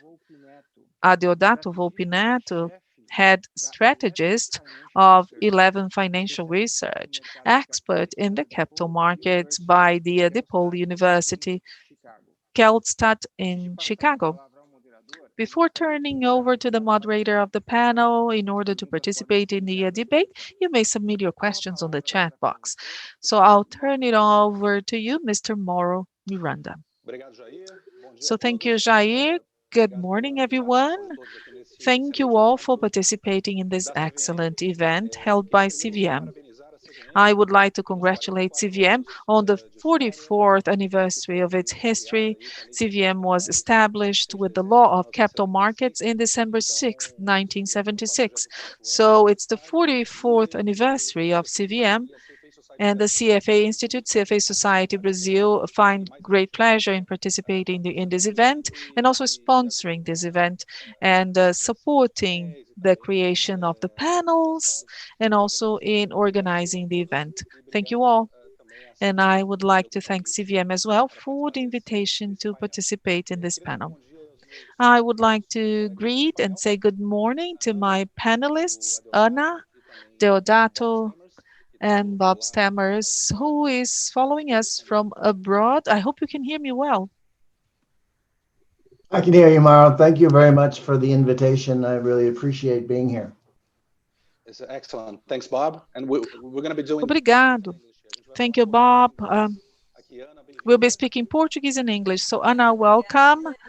Thank you. If you all want to speak in English, it's fine.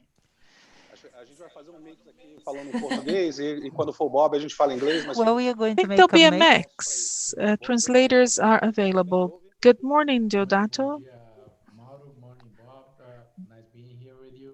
Ana, prazer dividir o painel contigo. Maravilha, vamos lá. A ideia great.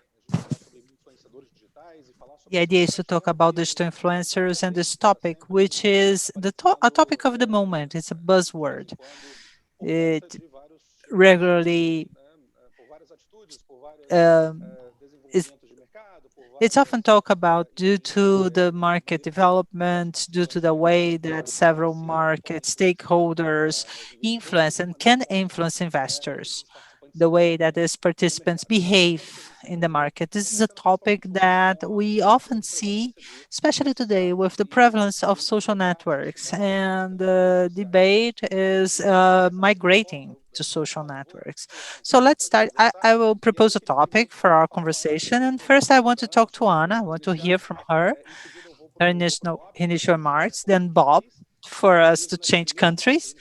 And in this first 10 minutes, we'll close with Adeodato.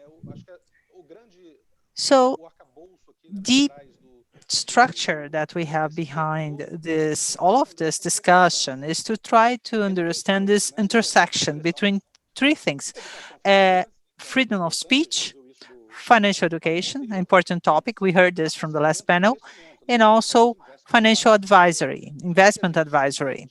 How do we understand that as market specialists, investors, as individuals? How can we understand that? And how do you see that? The intersection, the overlapping of these three elements: freedom of speech, financial education, and investment advisory. This all mediated by digital influencers that are not necessarily professionals. So I pass the floor to Anna, that is well known in the digital world and who has an excellent work in this sense. So I want to hear from you. Thank you, Mauro. I want officially to thank for the invitation to participate in this conversation. It's a pleasure to contribute somehow with you. And this question is important. When we try to combine freedom of speech, financial education, and investment advisory, there is a subtle limit between these 3 points. In my case, Explica Ana is my financial education project to social networks impacts 6 million people a month. So if we have such an impact, I must consider the responsibility on the topic. In this process of Explicana, it was a project after my career of investment advisory. So the purpose was not to create like an influencing people to invest in assets that made sense to me, or sell something that was in my favor. Of course, I have a partnership with investment company that have all these kinds of products. And of course, there's an intention, but our interest, this kind of interest is secondary in terms of instructions and educations about products and financial education. My goal has always been to bring previous knowledge. I usually say, and you had a brilliant panel before that talking about financial education and the importance of the penetration of this kind of education in schools, and the Ministry of Education is involved in that. So it's not only a problem of financial education, it's a problem of infrastructure in Brazil. People usually say it's the first time that interest rates in Brazil are so low, so people are investing more. People are in debt. They are not even investing. They have debt. We have 210 million inhabitants, an enormous share of this population that does not have access to sewage, to basic sanitation. So when we talk about growth, we must look at all of this process of infrastructure in Brazil so that then we can go to financial education. Because in the end of the day, even in this conversation, we are always talking to the same people. We are talking to the same people every day. And in this point, when we reach these people that have a little knowledge of financial education, our freedom of speech can be better understood and less understood as a coercion or an act of influencing someone to invest. But when we sometimes we realize that some people that have the same freedom of speech, they try to influence unexperienced investors without knowledge of the involved risks. So in this process of financially advising with responsibility, understanding there's a role of financial education to be developed in Brazil, and that freedom of speech must be limited because the person that is hearing sometimes do not understand, they should not understand that as imposition, as a coercion, but attempt of education. So if when investors do not understand what they're doing, they will affect you and themselves negatively in the long term. So when they understand what they're doing, it's a win-win situation. Thank you, Anna. We are going to go back to these topics along the panel. You are a director for investor engagement at CFA Institute, which is the global association for investment professionals, and I'm sure you can bring an international perspective to this debate. So just along these first lines, how do we work, and how can we see these digital influencers working in the intersection between or among freedom of expression, investment advice, and financial education, which is the important part, as Anna just mentioned? Well, I think what it comes down to is, you know, the Olha, eu acho que isso tem a ver motivation of the com a people that motivação das are, pessoas. you know, the motivation of the people that are influencing. So, are they providing, you know, the tools for people to make better investment decisions, right? They're giving the information, or are they pushing some type of a product, or are they, in fact, trying to get people to, you know, lockstep, do something with their money? And that fits the second part, where you have people that are either pushing financial products or they're doing something like a newsletter. It's much easier because it fits better within the current regulatory environment, right? But the other piece, where you have people that are providing advice, but not necessarily being remunerated by by their actions, it makes it much more difficult for, you know, to regulate. And so one of the things we find in the internet is that people are maybe providing advice, but they're being remunerated by their ability to have more followers, right? Sometimes by advertisers. And so there isn't a really good line between the people that are benefiting and those people that may be harmed by, you know, bad advice or bad information, right? And that's what makes it very, very difficult. We see that in cases, you know, like in the SEC in the US, we've seen that they've gone after people that have done market manipulation, where they've done, you know, people that have done kind of the pump and dump, where they've, you know, influencers have gotten,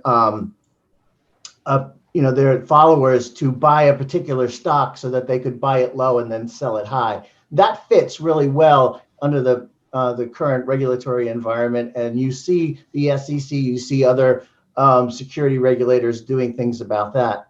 But when you have people giving advice or bad information, but it's very hard to determine, you know, who's the beneficiary and who's being harmed, because they're not being remunerated by the information that's provided, then it becomes much more difficult for, you know, the regulators to look at that and decide, you know, how are they going to deal with that? Because at the end of the day, those people, the people that are not benefiting from giving bad information, can go back to saying, well, it's my opinion.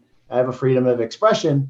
I'm allowed to say what I feel. I'm not hurting anyone, and they don't, you know, buyer beware. They don't need to be following me. And if I'm not being remunerated by that bad action, then it makes it very difficult. So this whole thing is a big gray area around all of this. It makes it very, very difficult for the regulatory environment to take care of.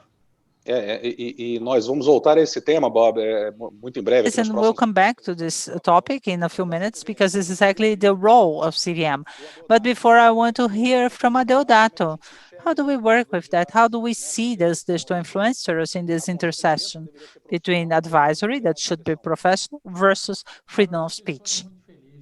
I think you were really happy in the choice of the speakers. For me, it's a pleasure to be in this panel with Anna and Bob. Anna, from the past, works with a focus on financial education. This is have been tested and proved. And this converges to a point in our preparation meeting in this panel. I said that from my point of view, the question is that we should design a model of follow-up that is feasible, to think about something that is extremely restrictive, conceptually may sound better, may sound more responsible, but if it's not feasible, it's an effort that will lead to nothing. You will open a window for a different kind of exploration, exactly. Usually, we have the model of the ERP, the independent IRP, independent research provider, very much similar to what I did in the United States. I used to work with investment banking, and we use independent researchers as an important part of our offers of the structures in which we worked. As an analogy, we saw some operations in club deals of private equity for IPOs. In an imperfect analogy, it is as if the IPO for 470 that happened here, understanding the role of the independent researchers in these offers, but also supporting financial advisors. And we saw in the beginning of our history as a company that the investment advisors were agents of transformation. So this, unfortunately, so this killed the problem on the side of the product offer. And the market is being more and more differentiated through the services. This is interesting because financial education is a pillar of all of that. To understand and to be able to differentiate. Yes, it is a very sensitive issue, and all the consequences of this influence the person that goes to the public to express themselves about any financial asset. It's not that obvious. It's not a pump and dump operation. It's not an active. Sometimes that they are directly buying or selling, and there is a number of other elements here. So if there is an economic interest in this advice, it's not necessarily legal or immoral. Depending on the nature of your activity, you respect the boundaries, certain boundaries. And if you understand that you are liable, that you are potentially liable for your acts, and if there's an enforcement, if there is a way of applying effective punishments when you break the rules, maybe this could be a way. We still have a culture, not only in the Brazilian capital market, but in the society as a whole, where it's not clear when the culture of incentive does not allow us to know exactly what may be wrong with these operations. But we are getting there. As any other market, the selectiveness is applied a long time. But if there's no control, the mortality rate, the damage, the impact along the way will be much greater than what it could be. Excellent. We'll go back to this point as well, which is the role of CVM. In the previous panel, Vasco from CVM was telling us about the fact that we have reached now more than 3 million individual investors in our stock market. For Bob in the United States, this may sound very little. And in comparison to the United States, in fact, it is. But let's remember that here in 2017, we had 600 and a few thousand investors, then 800 something thousand, and then 1 million, million and a half, 2 million. Finally, we reached more than 3 million individual investors. And clearly, CVM plays as a regulatory agency to take care of the good operation of the market, especially keeping this as small investors in mind. Most of these 3 millions are small investors. And then I ask you, and Bob, Deodato, and Ana, please feel free to answer. Are we in this path where exactly digital influencers are making providing legal services from the point of view of the legality, and also from the point of view, is this a good work?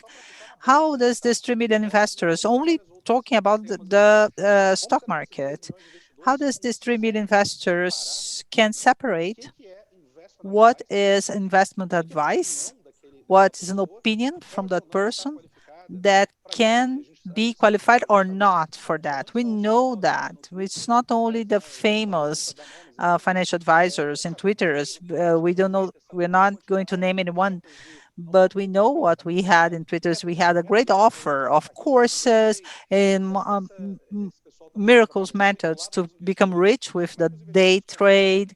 And on the side of investors, how can they differentiate what is a good advice or a comment with freedom of speech, or someone trying to sell something to you? Bob touched an important point, the pub and them. For those who do not know, you, in our topic of social networks, you go to social networks, you position yourself.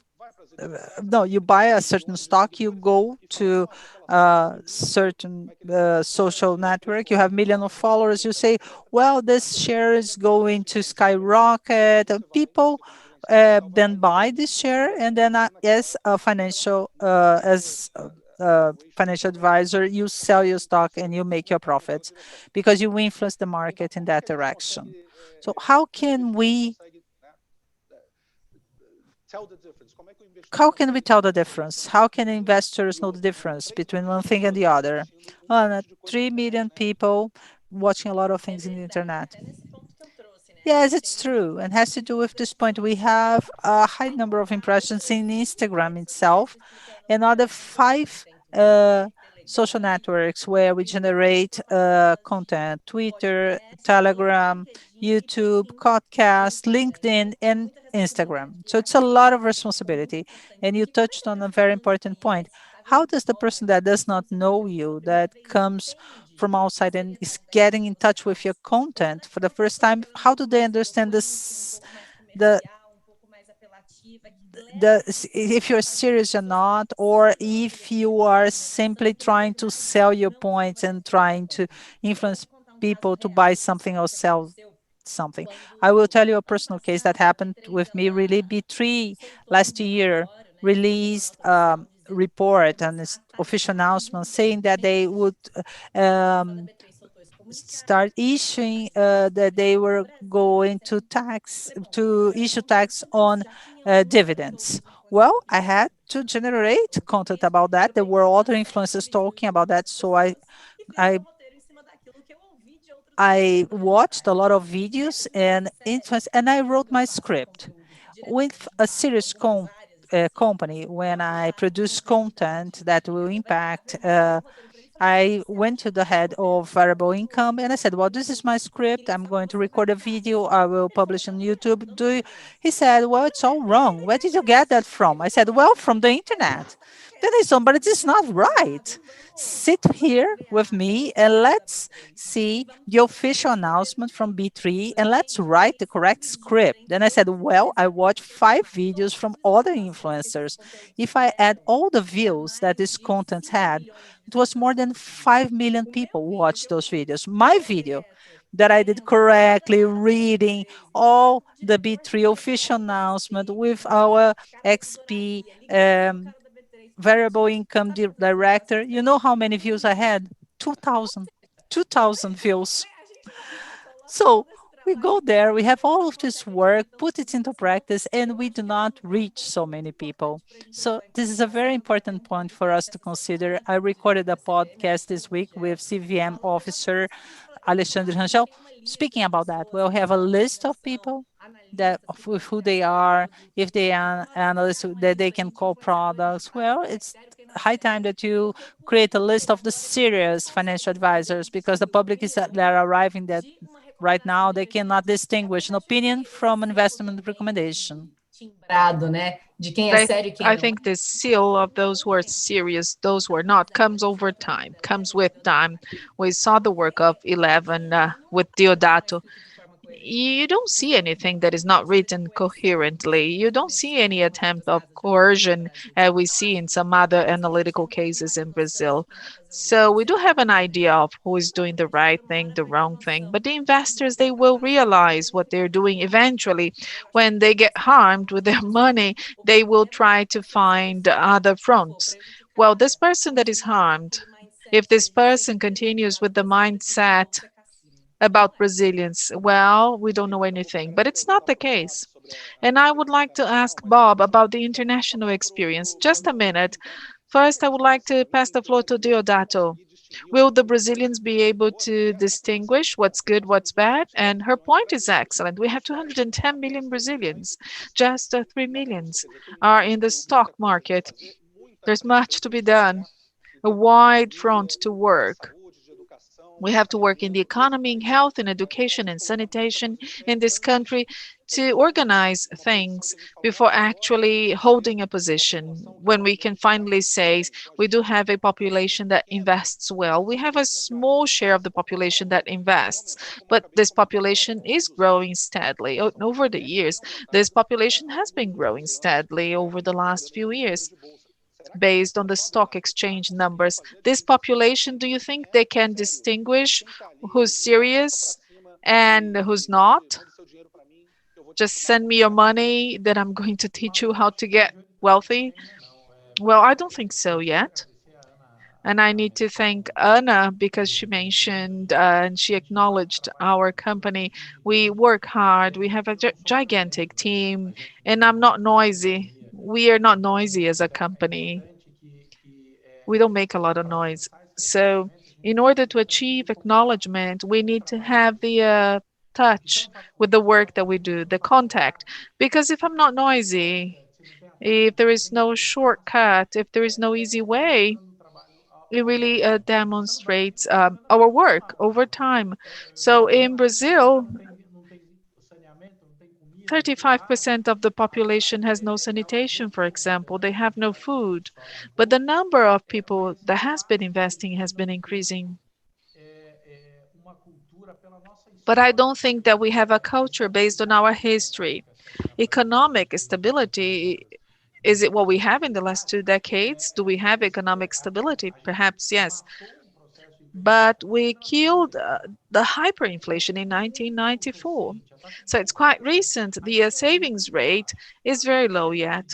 So it's quite different from looking into the American market. I began working in the US in equities. And I tell people that undergo a valuation program. Well, doing an analysis of an American company is totally different from doing an analysis of a Brazilian company. So how can you model 10 years over time, forecast 10 years over time of a cash flow with the exchange rate, with such volatility, with the inflation rate and the interest rates that we've had here? So it's a quite different challenge that we have here, but that's the evolution. We have been, moving forward, and then Brazilians shouldn't rush. The culture of the shortcut, of the easy way, the culture of finding something that will solve all of the issues with the least efforts, that's highly harmful, I would say. A super positive trend that I see is that, people are getting more mature. The structuring agents of the market are getting more mature. There's no use, blaming CVM and not doing my share of the work.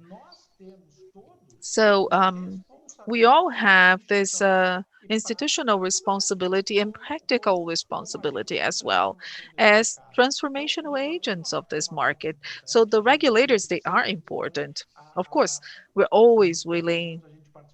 And in the last 2 years, we worked with AMEC, that is connected to CVM, controlling the activities of the analysts, that is the analysis of securities.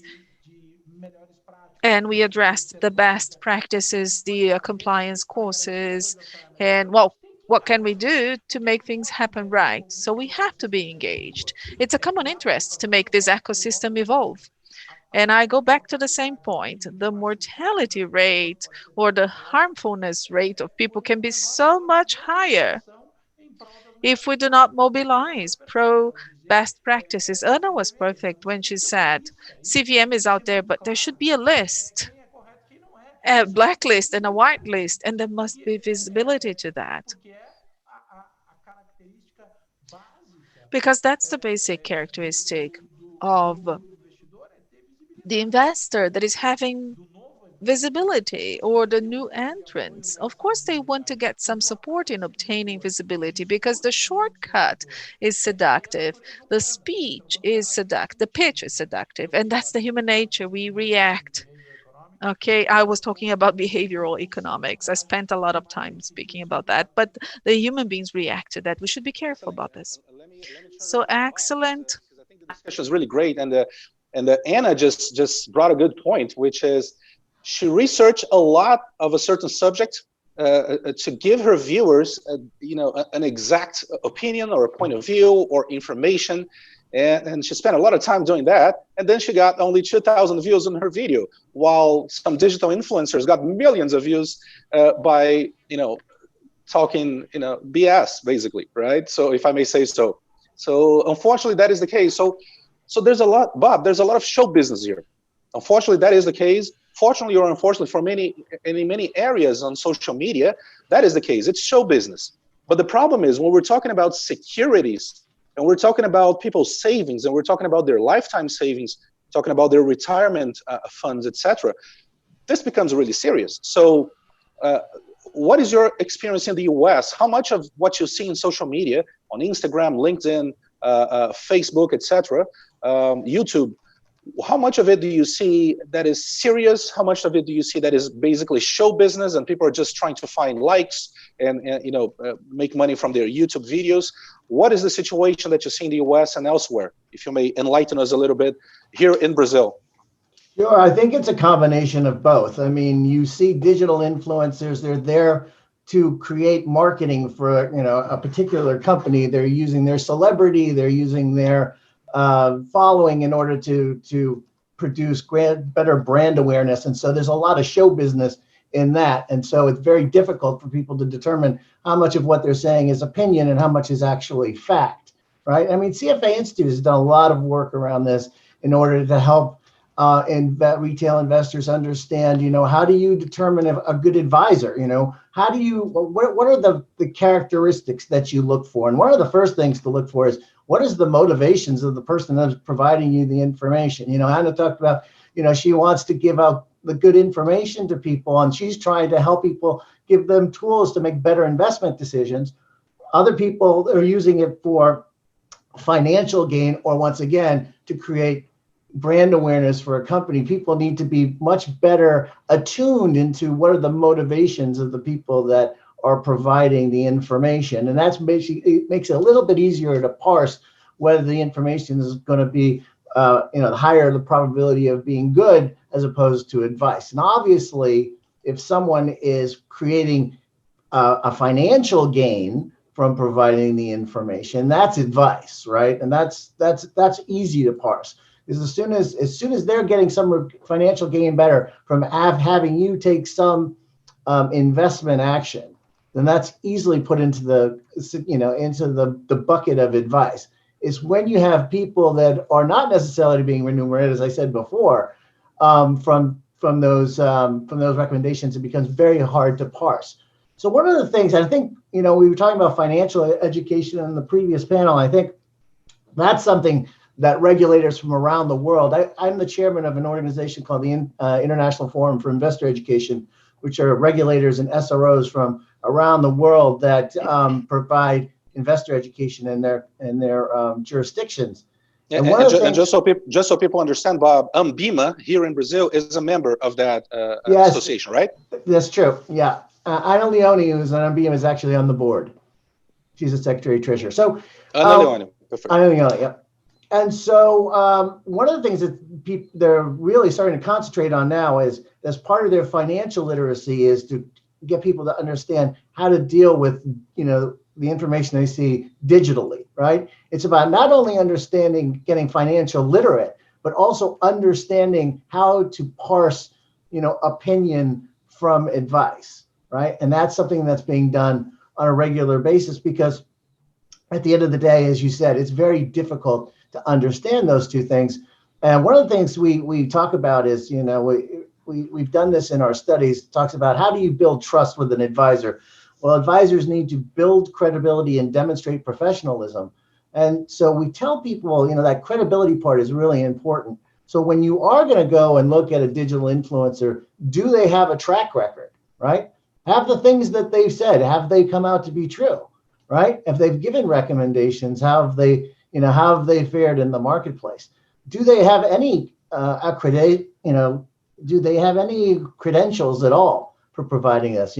Are they a CFA or a CFP or one of the credentials in the local jurisdiction that gives them a little bit more of a foundation for giving this information? And then if they are just celebrity or, someone that's known in the marketplace, that's kind of a flag, not necessarily that the information is bad, but for people to have their, guard up, to be really, really careful about following any of that type of information.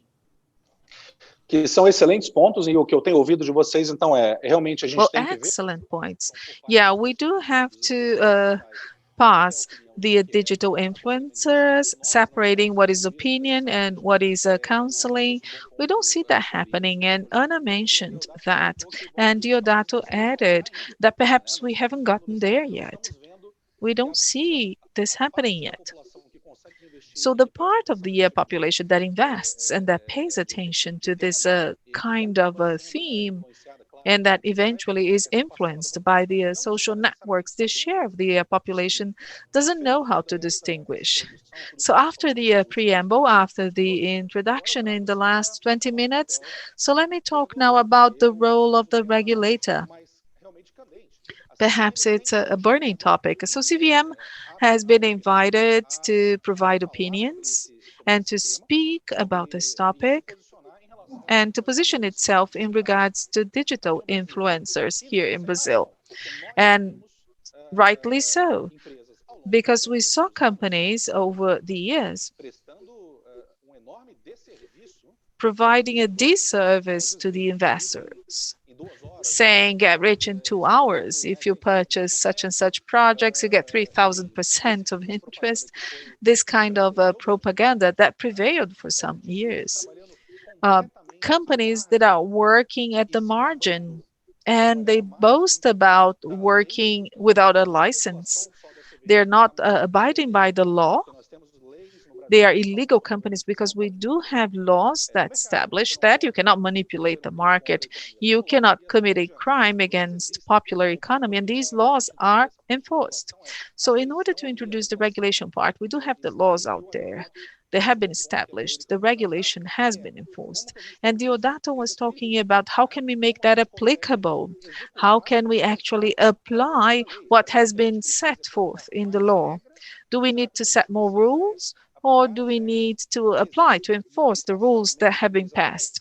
A month ago, more or less, CVM launched a notification clarifying precisely what it sees as the professional activity of the analyst of securities, because all in all, that's what we're talking about. It's analysis of the securities. When I see somebody at YouTube or Twitter, providing their opinion, their judgment on a certain stock, let's say, just let's remain in the stock market. And in this notification, CVM clarified that some items do help to characterize this professional service, such as the professional continuous career. And as Bob said, what kind of benefits this person gets, what's the payback, what's the financial advantage that this influencer may get. We're talking about digital influencers in this panel, but it's valid for anyone.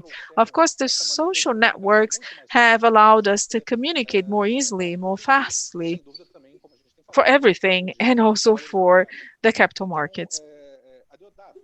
So Diodato, what do you think? What's your opinion? You were talking about the applicability. Do we need more laws and rules? Yes or no? And anyhow, what's the role of CVM? So that's the second part of our panel discussion. So what's the role of CVM?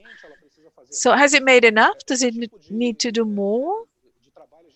So what kind of work do we need to see done by the regulator? Mauro, I believe that the enforcement of the rule is a big step. Being able to punish those who do wrongdoings. those who get in conflict. That's a big step, a major step for us to create a path of convergence into the best practices. The regulation will evolve in many sectors. We do see a huge transformation happening right now. And I gave you an example before the panel a short while ago.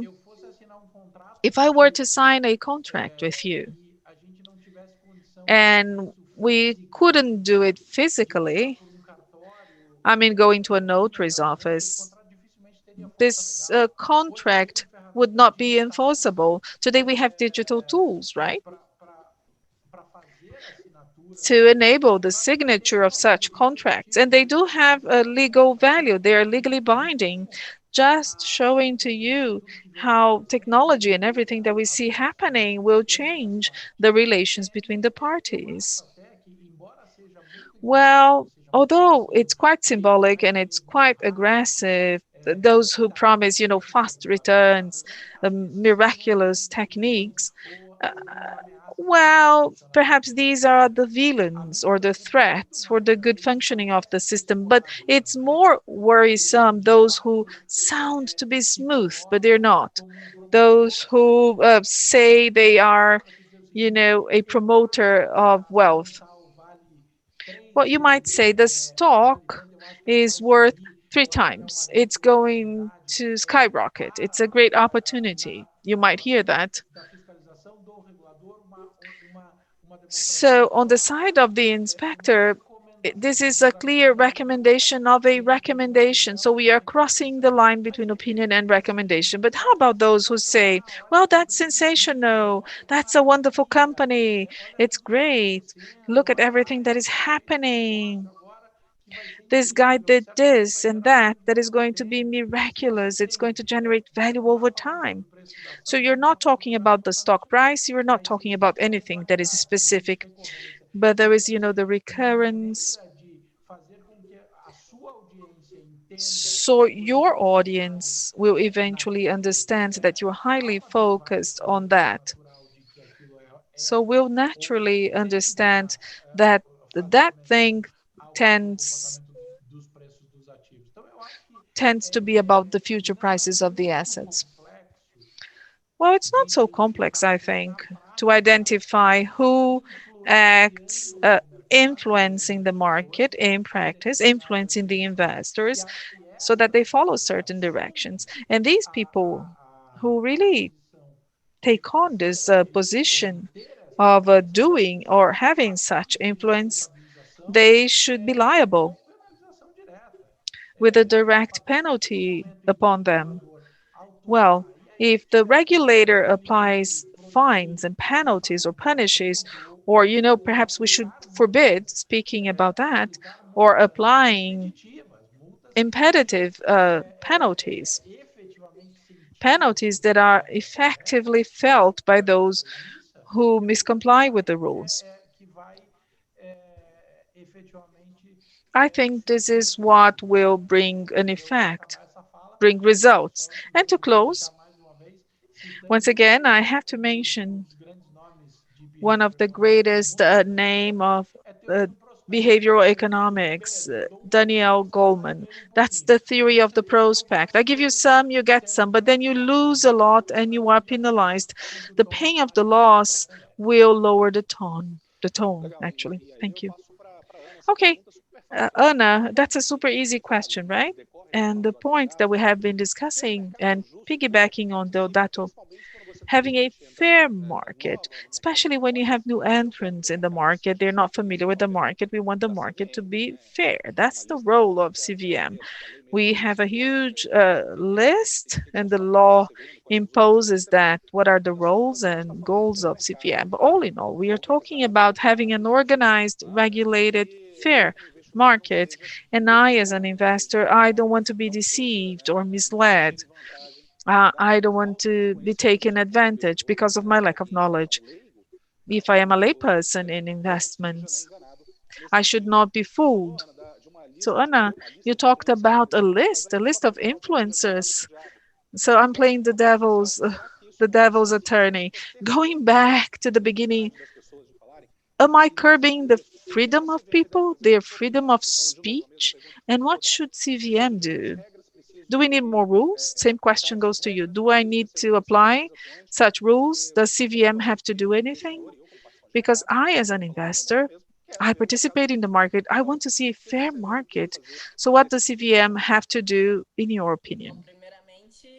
Well, first of all, I want to say that in my opinion, if people work at CVM, they know how to make good decisions. But if we can contribute to looking from the point of view of the person that produces content, as much as there is this possibility of limiting someone's freedom of speech, it's also important to look at it from the side of regulation. To work in the financial market, you need to be certified. You must have knowledge to have this knowledge recognized. I must have some kind of metric that confirms that I'm a person that I know what I'm talking about, that I have a minimum level of that when this autarky will look at my work and say, well, this person is serious. So this list could be created with some metrics, with such as a to-do list, for example. And see, so this is a content provider that complies with these requirements. What grade do they have in this requirements? So from 1 to 5. If you are below 3, you cannot operate. If you have something above 3, you can already publish content online. So this is a list that could bring like a step-by-step process that so that we understand what can be done and what cannot. But because so far until today, working the Brazilian market, can I use like an adverb in this sentence? Can I say that this is the best asset manager, this is the largest fund, or this is the best? So we have these questions. We are really cautious. So directions about what we could or could not do would is an excellent first step to understand what can be done. And also bring another point about what was discussed previously. We talk about this evolution of new investors in the stock market. Well, we are 3 million, but we are 210 million. I like to look at it from the point of view of my life. I was born in the early 90s. My parents were born in the early 60s. What does this mean? That they lived in a time where we had so many economic traumas in Brazil that it's impossible for their generation to create any natural dogma that invest in the capital market is good for their financial health. If you notice, in the beginning of the 90s, that was yesterday. I'm the first generation, my family, that invests money in the capital market and that understand how it works. So if this is happening now, it's natural that this audience, this new public that is coming in now, that they are more connected to social networks. When we look at this young audience or even older audience that now is connecting to the internet and social networks, it's part of our work to deliver something, a content that is well done, because people, they do not have an idea of what the financial market is. So the evolution with new entrants and the contents that are always available for people to have more knowledge, to add value to their decision making that they must have, you must have a synergy in all of that. So I think that CVM today is living a new situation. What do they need to do? I don't know, but let's establish a dialogue. Let's talk to the people who is creating this content. Let's understand what kind of benefit or negative consequence that they are having. Just like investment funds now are starting to have new regulations for social security or a qualified investor or not. This is all based on dialogue. So why can't we establish this dialogue as well? Of course, excellent points. And now, Bob, but before that, we are going to close 11:35 punctually. I want to hear from Bob about that, and I'm going to also to read some questions. I hope to have time for the Q&A. Bob, I think Anna and Adeodato brought great points, and specifically about how to enforce. So it's not necessarily a matter of creating more laws or more regulations on top of what we already have. and I think that goes for Brazil and also the rest of the world, at least the part of the world that we know. But I wanted to hear your international perspective, and also in terms of what Anna just mentioned at the end.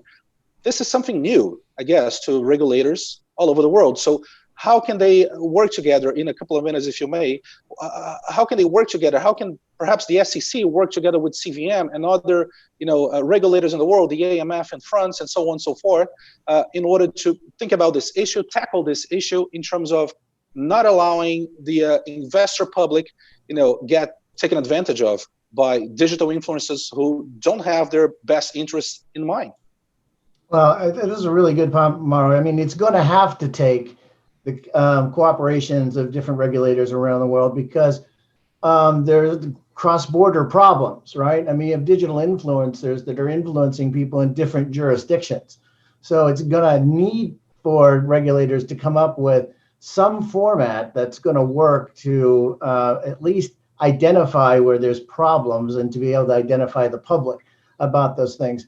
And you see that starting to happen. I mean, this is very, very new. I mean, I did a little bit of research, talked to the people at IOSCO, who are, the international regulator. They're just starting to work on this.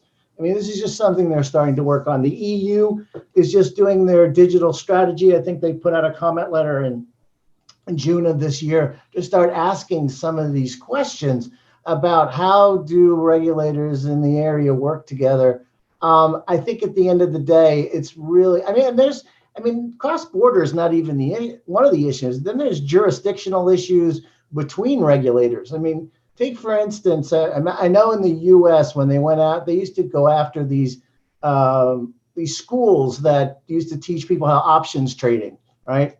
And they used to tell people you can invest and make double-digit returns at no risk, right? Well, at the end of the day, that's not necessarily a security regulator problem, right? That was a false advertising problem. So that gets regulated by some trade regulation. So there's all these issues that regulators are going to have to contend with, right? Not only the cross-border ones, but what are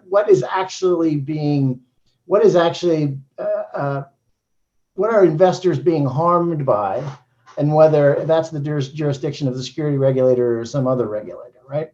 So at the end of the day, I mean, like I said, this is something, I wish I could give you examples of how regulators are working together on this problem, but it's so new. It's something that they're just starting to get their hands around. And I think you'll see in the next few years, you'll see much, much more integration between regulators bringing this up and when they work together in terms of figuring out a new strategy. But going back to what we said before, these digital influencers, the digital strategies, they just don't fit in the regular regulatory environment. So it's not necessarily that means that they have to have new rules, but the framework does have to change to include, how these people are working in the marketplace and what they're asking their followers to do. Yep, excellent point. E nós temos aí 5 minutos para concluir, mas eu quero primeiro agradecer. We have 5 minutes to close, but first of all, I want to thank people that send their questions and comments in the chat. Many thanks to Ana, Adeodato, and Bob. I have a question from Heitor Souza. How to prevent the temptation that people feel to with the promise of high earnings? We have several pyramids disguised as safe investments proliferating in Brazil. So let's do a lightning round here. My video was not on, now it is. Let's have a lightning round about that. Meaning, Ana, how do you see that? Maybe the answer is education, but how do you see these pyramids? Eu acho que vai muito em linha com o que o Deodato disse. I think very much aligned with what Deodato said. This the immediacy of Brazilians to think that investing is making money fast without knowing what it means to compound interest and what is the benefit of making good decisions a long time. So for the advice for people that are watching us, any big promise in a short period of time must be double checked, because not even people that made a lot of money with investment, and we can think about Warren Buffett, made his money overnight in 24 hours. So it's years of studies and analysis. And as much as people prefer to think of like a ready-made information, oh, I don't want to analyze companies, can you help me? Well, so have access to good reports, have access to people that really give good advice. So it's high time that people understand that like these promises in immediate promise do not work. Yes, we must insist on that because there are new entrants. People forget about that and they feel tempted to attracted by this sirens singing. And Adeodato, a point that was mentioned here is about other assets different from securities regulated by CVM. And maybe it's a little bit out of the scope, but crypto coins, Bitcoins, you have a lot of room here for discussion.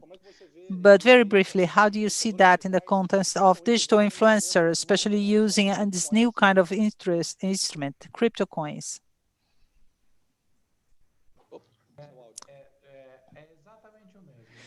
It's exactly the same case.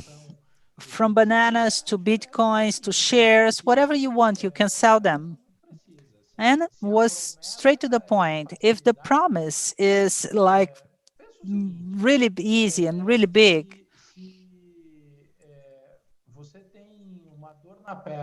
if you have a pain in your leg and you go to the doctor and he tells you, oh, there's no problem, come here that tomorrow morning I will remove your leg. I'm going to put your Neymar leg and you're going to start playing soccer and get rich. You will not believe it. So you cannot believe that you make a lot of money with just like any asset.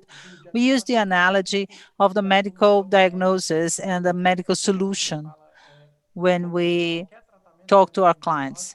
Any treatment is based on the correct diagnosis, the right prescription, and follow up a long time. Investing is exactly the same thing. So if you think with this mindset, you have a much greater likelihood of making money, regardless of the asset, regardless of what is being transacted. Bitcoin, bananas, and shares are exactly the same. Well, unfortunately, our time is over. I thank Bob Stammers for being here. Thank you, Bob, for your time. Unfortunately, you have to close it here. Thank you, Adeodato, for your insights. Congratulations for the work at 11. And thank you, Ana, for participating in this panel. And keep on with the good work of financial education. Because this is the way to go. And that's what we have to do, not to allow people to fall into the trap of pyramids, or so that people understand what is a digital influence for real, in the sense of our investments here, that can bring really useful information, relevant opinions, and not just someone who is there trying to make a profit on an investor that is unaware of the risks. So I want to thank you all again, Jair for the moderation, and CVM, CFA Institute and AMEC, represented by Fabio Coelho, for the organization of this event. And I believe that we touched on very important points for us to continue with the debate that does not end here. This was a point that will be further addressed in online events and in 2021 face-to-face events. I hope to see you in person next year. Thank you, everyone. And back to you, Jair.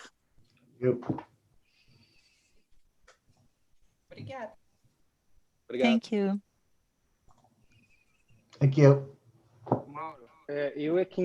Eu e acho que assim os atendentes também gostariam. Me and all the participants, we want to also thank you who really moderated this panel with a lot of quality and huge a panel of great potential for the Brazilian society investors. And this, you know how this affects our population as a whole. I want to mention the main points that I collected here. Investors must differentiate. Can investors differentiate educators from someone who is trying to sell something for them? is someone suggesting an asset to the investor so that then they can simply make profits on selling their asset with after they have been appreciated. Anna mentioned something that was really interesting. It makes a lot of effort to teach people how to invest and how sometimes has difficulty to access this investors. Sometimes people need to lose some money, to lose their savings, their retirements, the importance of financial health for people. Sometimes they must lose some money to learn. So how can we try to avoid that? And how do we punish people? Adeodato said we must punish those who harm people. We create laws, but we must be able to enforce this law. How does information get to these people? I think that it was very provocative. There's another point in the future that Mauro mentioned. Well, we have the securities, the shares that are suggested, but some assets that are offered or suggested by influencers are not even regulated. How can we regulate that? This is a challenge. I think investors must be protected somehow. So I want to thank you for your participation in this panel. I invite you all to our next panel on the topic of diversity in the capital market, encouraging gender diversity in listed companies, a movement that was initiated in Europe. It's more and more present in Brazil. The panel will be a great opportunity to go deeper into discussion of the correlation between diversity in board of directors, financial results of companies, and different measures to encourage the presence of more women in boards of directors. As moderator of this panel, we invited Mrs. Vanessa Adachi, Chief Editor of Recept. As speakers, Ms. Andrea Chama, founder of 3C Advisors and member of the board of Braskem, Fleury, and Jeito. Ms. Flávia Santana Perlingeiro, Director of CVM, and Ms. Lucy Pampodiam. I hope she can correct me if I pronounce her name wrongly. Member of IBGC, WCD Brazil, and support the coordination of diversity in financial market with the Lab of Financial and Innovation. Before passing the floor to the moderator to participate in the debate, you can send your questions through the chat. And now you pass the floor to Ms. Vanessa Adachi. Hello, good morning, everyone. Thank you, Sai. I love that you call me a lady. I felt the weight of responsibility. It's a pleasure to be here. Thank you for the invitation. It's a pleasure to be with such powerful, fierce women. It's a super relevant topic, not only gender diversity, which is something that we are going to discuss, but also diversity in general in listed companies. Just to talk about the relevance of the point, today in Brazil, if you consider the 100 top liquid companies listed in our stockholders, you have 10% of women in our board of directors. Looking into the detail, 40% of these companies have no women at all in this board of directors, so in their board of directors. So it's a very complex situation. I don't have data about racial diversity, but I'm sure that the figures are not encouraging at all. This is a topic that is in part of our agenda here in Brazil and abroad. This week, we had news from CVM saying that as of 2022, will be mandatory for companies listed in our stockholders that they publish their data, and also they publish the salary difference by gender and by race. This is very important for us to raise this bar in our market. So I pass the floor to our speakers. Jair, do you want to tell me anything? You raised your hand, I'm sorry. No, Vanessa. I did not raise my hand, but I am not part of this panel. I'm just a the MC here. But if you need me, I'm here. I'm available. Okay. So I pass the floor to our speakers. They have a lot to contribute. They have been introduced by Jair in the beginning, so I'm going to go straight to the questions. So I start by asking,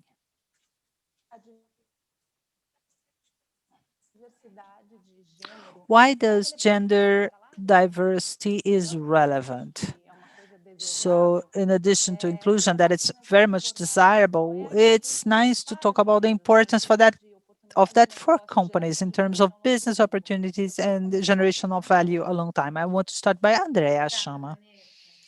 Thank you, Vanessa. So let's start by looking at diversity from the point of view of generation of value to the shareholders. I have worked all my life, investment funds, talking to investors in capital markets all around the world. So what have I learned from that? This is a dynamic of offer and demand. To have a share, to make a share price grow, you need more buyers than sellers. So this includes the dynamics of risk and transaction. And these parameters, they change a long time. Let's give an example of what I mean by this. If you understand what happened recently, the companies that were more appreciated in the world had operational efficiency and capital available. Capital is very expensive, so I need a model that I can replicate with low costs. So let's look at today. We are talking about a disruptive situation, creation of new products, new markets, and new consumers. Therefore, we are migrating from a standard of standardized operations to a new world of diversity. How do you evaluate the companies that have more capability to capture this growth? Through diversity. You evaluate diversity standards, gender diversity, racial diversity, age diversity, educational diversity, exactly to capture these growth opportunities. Now, let's analyze another point of view from these parameters. Risk. For a long time, the greatest risk to be evaluated was access to capital, indebtedness. Why? We had scarce capital. As we have abundance of capital, as we have today in the world, the discussion migrates to another point, which is the ESG, environment, social, and governance aspects. From this point of view, what happened in Brazil recently? Brazil, like the high teens, people that are around 17%, we have what's 5% of our population that. You know what the market's telling us? I don't know if you will be able to capture this growth rate. And why is that? Lack of diversity, lack of ESG, and of course, there is an economic issues here as well. So when we look at this discussion, this is a business discussion. It's not only a matter of humanization. I always say that diversity means business. This question must be looked at from the point of view of generational value to shareholders. So Vanessa, thank you. Lucy, can you give us your point of view from this topic? Thank you, Vanessa. First, it's an honor to be here with such fierce women, including yourself, Vanessa, and also thanking CVM, CFA, and AMEC for giving us the opportunity to having this serious discussion with data and different opinions here in CVM's anniversary. I agree with everything that Andrea said because we are working and trying to promote diversity for years, we look at that from the point of view of generation of return, generation of value to the company, to stakeholders, including shareholders. So this transformation, this plurality that must be in the board, must be part of the company, is a function of this transformation that is going on in the ways that we offer our products in the market, in the audience, the public that buys the products, consumers. So there's a transformation going on that must be reflected in the company's development, in the company's inside. We're talking about the board, but also throughout the company. In order to go straight to figures and to answer specifically why gender ratio, ethnical diversity is important, we have here some studies from Peterson Institute. That is a study held some 3 years ago that shows they analyzed 22,000 companies along several years. Just to summarize and going to the point, the companies that have at least 30% of women in leadership positions will generate at least 2 additional points of net profit than similar companies evaluated that did not have this number of women in their leadership positions. Another point is that they are having women in the board, more than one, of course, because this is another discussion that one woman alone cannot make all the effort that is necessary. So companies that have more women in their boards can create a culture of greater diversity that in the end, this shows that the more diversity, the more prepared the company is to face challenges, to literally work with elements of resilience in moments of crisis. They solve their crisis better, they survive better. So it's an economic fact. It's not only an intellectual discussion about the importance of diversity, the importance of having women or different ethnic origins, to translate that into the company's efficiency and therefore in the results that are generated. Just to add another element, we have a specific study this year, investment funds in the US, 496 funds and asset managers. In the US, only a small part of women are really asset managers. But the results of the pandemic, this is a study made by Goldman Sachs, if you want to refer to it. The earnings of the funds that are managed only by women was 3 times greater than the funds that were managed only by men.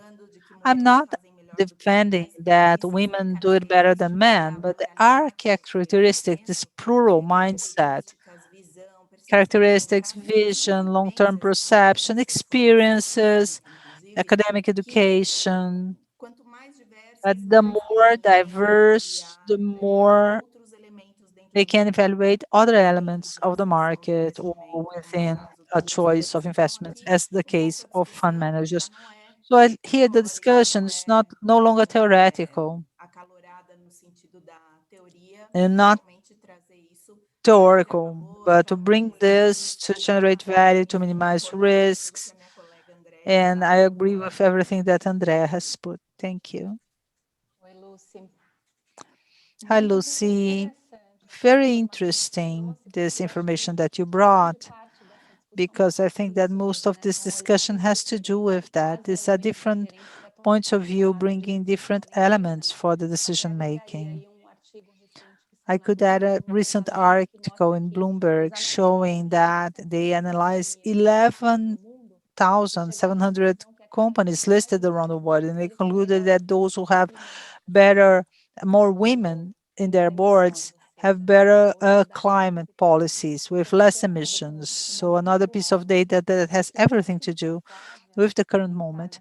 Now I want to invite Flavia to join the discussion also bringing the point of view of the regulators, because regulatory agencies, they have this role of reflecting the demands of society, and at the same time, the case of CVM, looking at what the market is asking. So how is diversity seen by CVM? Good morning. I want to greet Jair and the other members of the panel, our coordinators, Andrea. It's an honor to be here with you. I have to make a caveat. My opinions are my own understanding, not necessarily coincident with the vision of CVM. They are under my own responsibility, but I will try to bring here. I bring measures adopted by CVM, but also my personal views on the topic. I do not disagree with the two previous speakers. I think that this focus on the relevance of diversity from this point of view of value generation, it's a focus that has of the capital market recently. The discussion does not have to do with moral, ethical, cultural aspects, but there is a variety of factors involved. But what we focus on CVM, it's the question of the effective contribution of diversity for value generation.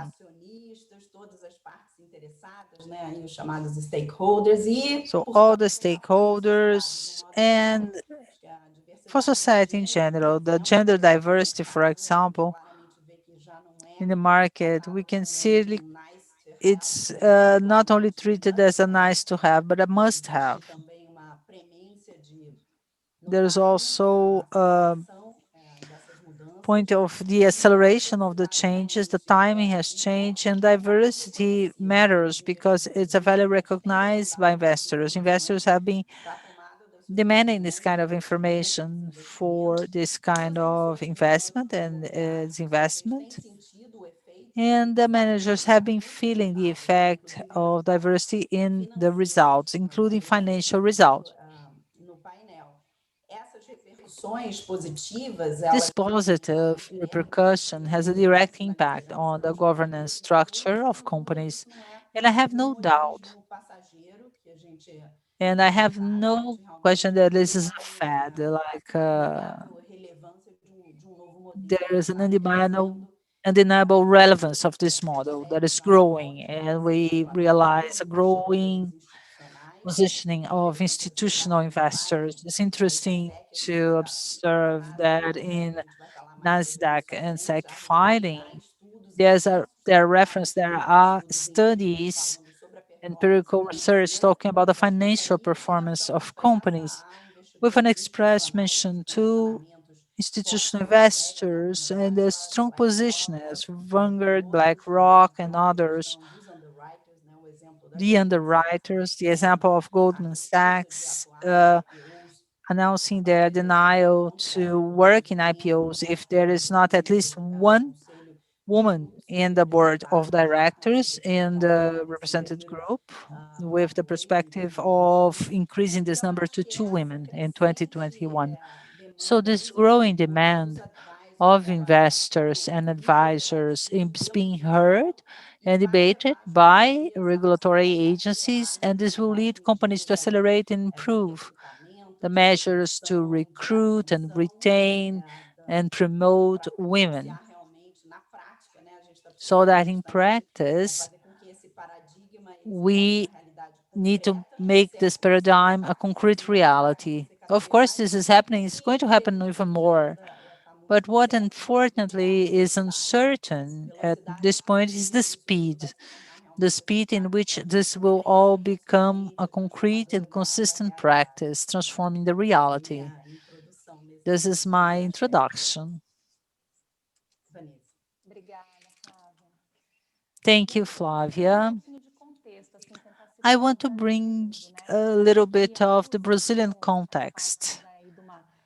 As Lucy is part of the largest network of women advisors in the world, which is the Women Corporate Directors. Maybe you can bring this to us. And I think that Andrea also has this experience. She worked with BOFA for a long time. So to understand how is Brazil situated in all of that? Are we delayed, or are we at the same level of other countries? And what do we miss in our local market to evolve? How do you see this? Can I start? Well, I have some very fresh numbers who have just been published in a Spencer Stewart study comparing Brazil and other countries. Brazil is the country that they gave a lot of attention to Brazil this year. There's a high number of companies, 200 companies from Brazil that were evaluated, and the results are disappointing. In the US or in the global average of women's participation in boards is around 24%. Nearly one-fourth of the boards is formed by women. In Brazil, this figure is 11.5%. This is data from this year. I'm sorry, this is the number, a percentage of boards that have women in them. This is an evolution compared to 2019, that it was 10.5%, 2018 was 9.5%, but it's still very slow. When we consider in the same study other questions, for example, number of foreign members of the board, which is another part that is also important, this plural vision with foreign members of the board. We see that this figure is growing much more than the participation of women. Another relevant figure in Brazil is the participation of independent advisors. That naturally, for those who have been in the market for long, you know that there's an important impact, an important evolution since the creation of the new market in Brazil, with this agenda of the independence of advisors. So what we would like to do is the same dimension happening with the participation of women as well. So we can see half full glass, because there is evolution of 1 percentage point a year, but it's less than what we would like to see due to the diversity, this broad vision of business that we expect. So the strategy of companies, sometimes we have this discussion on some markets, and some countries bring the issue of having the governments define that listed companies must have an X number of women in the board. So we see this experience in countries such as Spain, Chile. I had this experience there in Norway. So there are some countries that have this kind of legislation, but the forced participation of women, at least in these cases of these countries,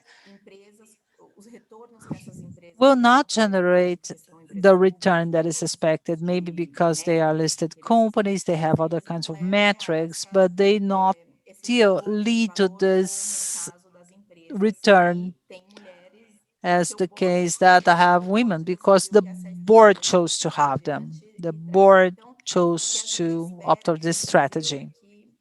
So here in Brazil, we hope the companies to become sensitized by the cause, so that they can choose the right people within their growth strategy, the right people for the right positions, more women for companies that had products and services related to the cause, including women because of their experience, and to tackle the challenges that these enterprises have. But we still have 11%, it's a short number, and it lags behind many emerging countries that have no quota, no mandate whatsoever. But anyhow, they have, an expansion bigger than the one that we see here. We don't have data yet on the ethnic and racial aspects. It's something that we'll have to do as a market to bring it to the fore. We do have symbolic cases that are just starting to begin in Brazil regarding ethnicity, and they're setting the example for the world. It's important to be alert to the developments that we have to promote in Brazil to keep abreast of the global trends. If I may add, I'm going to insist on something. Money travels. So all around the world, I'm going to choose where the best return is. That's where I have trust that the parameters that have been established are going to be monitored.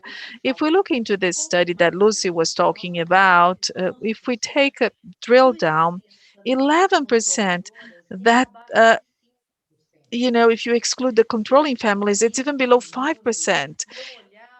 So if I address something simple about governance, we have two classes of stocks. In terms of governance, it's important to address that and say there cannot be two classes of stocks only.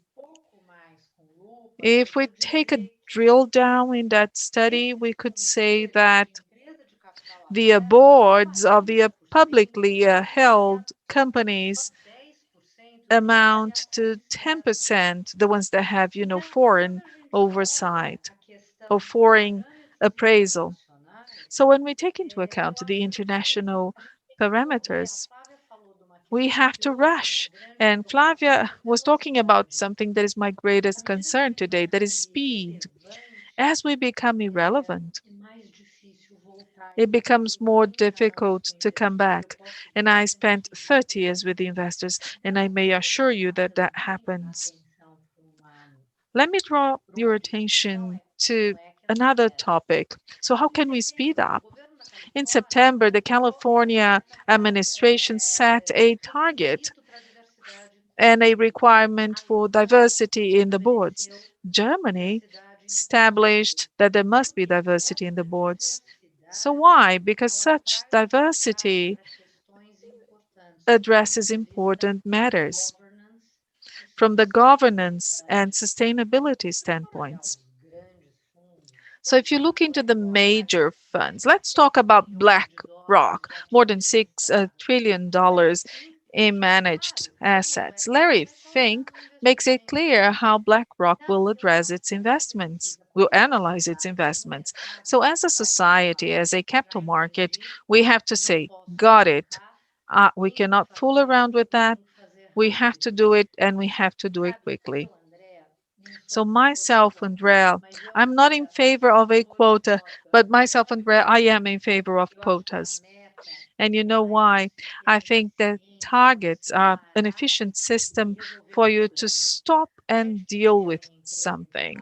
So we are all experienced in international companies, nothing like a target or a deadline to get a bonus for us to add some pace and some speed to the work. So here goes my suggestion. We have to bring back to the fore this discussion about the targets and the aspirations, to set the pace. And it's not forever, it's for a short while. It's just to correct a distortion. And let me tell you this story. I was in Merrill, and one day the president of emerging markets called me and said, Andrea, in addition to being the head of sales, I would like you to be head of diversity and inclusion. I said, myself? I am from equities. I am a woman from Brazil. And he said, yes. The intellectual base of our clients, the migration of the intellectual capital from men to women is happening as the largest share of the students of the major universities are women today. Therefore, in a period of time that's not that long, we are going to have a migration in our base of clients. We need to change here the number of women that we have here because my client will be women. And I said, why? Why did you choose the Brazilian? Because the growth of the markets, well, I'm big in the US. My growth will come from abroad, and I need to have this market intelligence on emerging markets. So we go back to the same initial discussion. If we want to attract resources, it's going to be important to have diversity.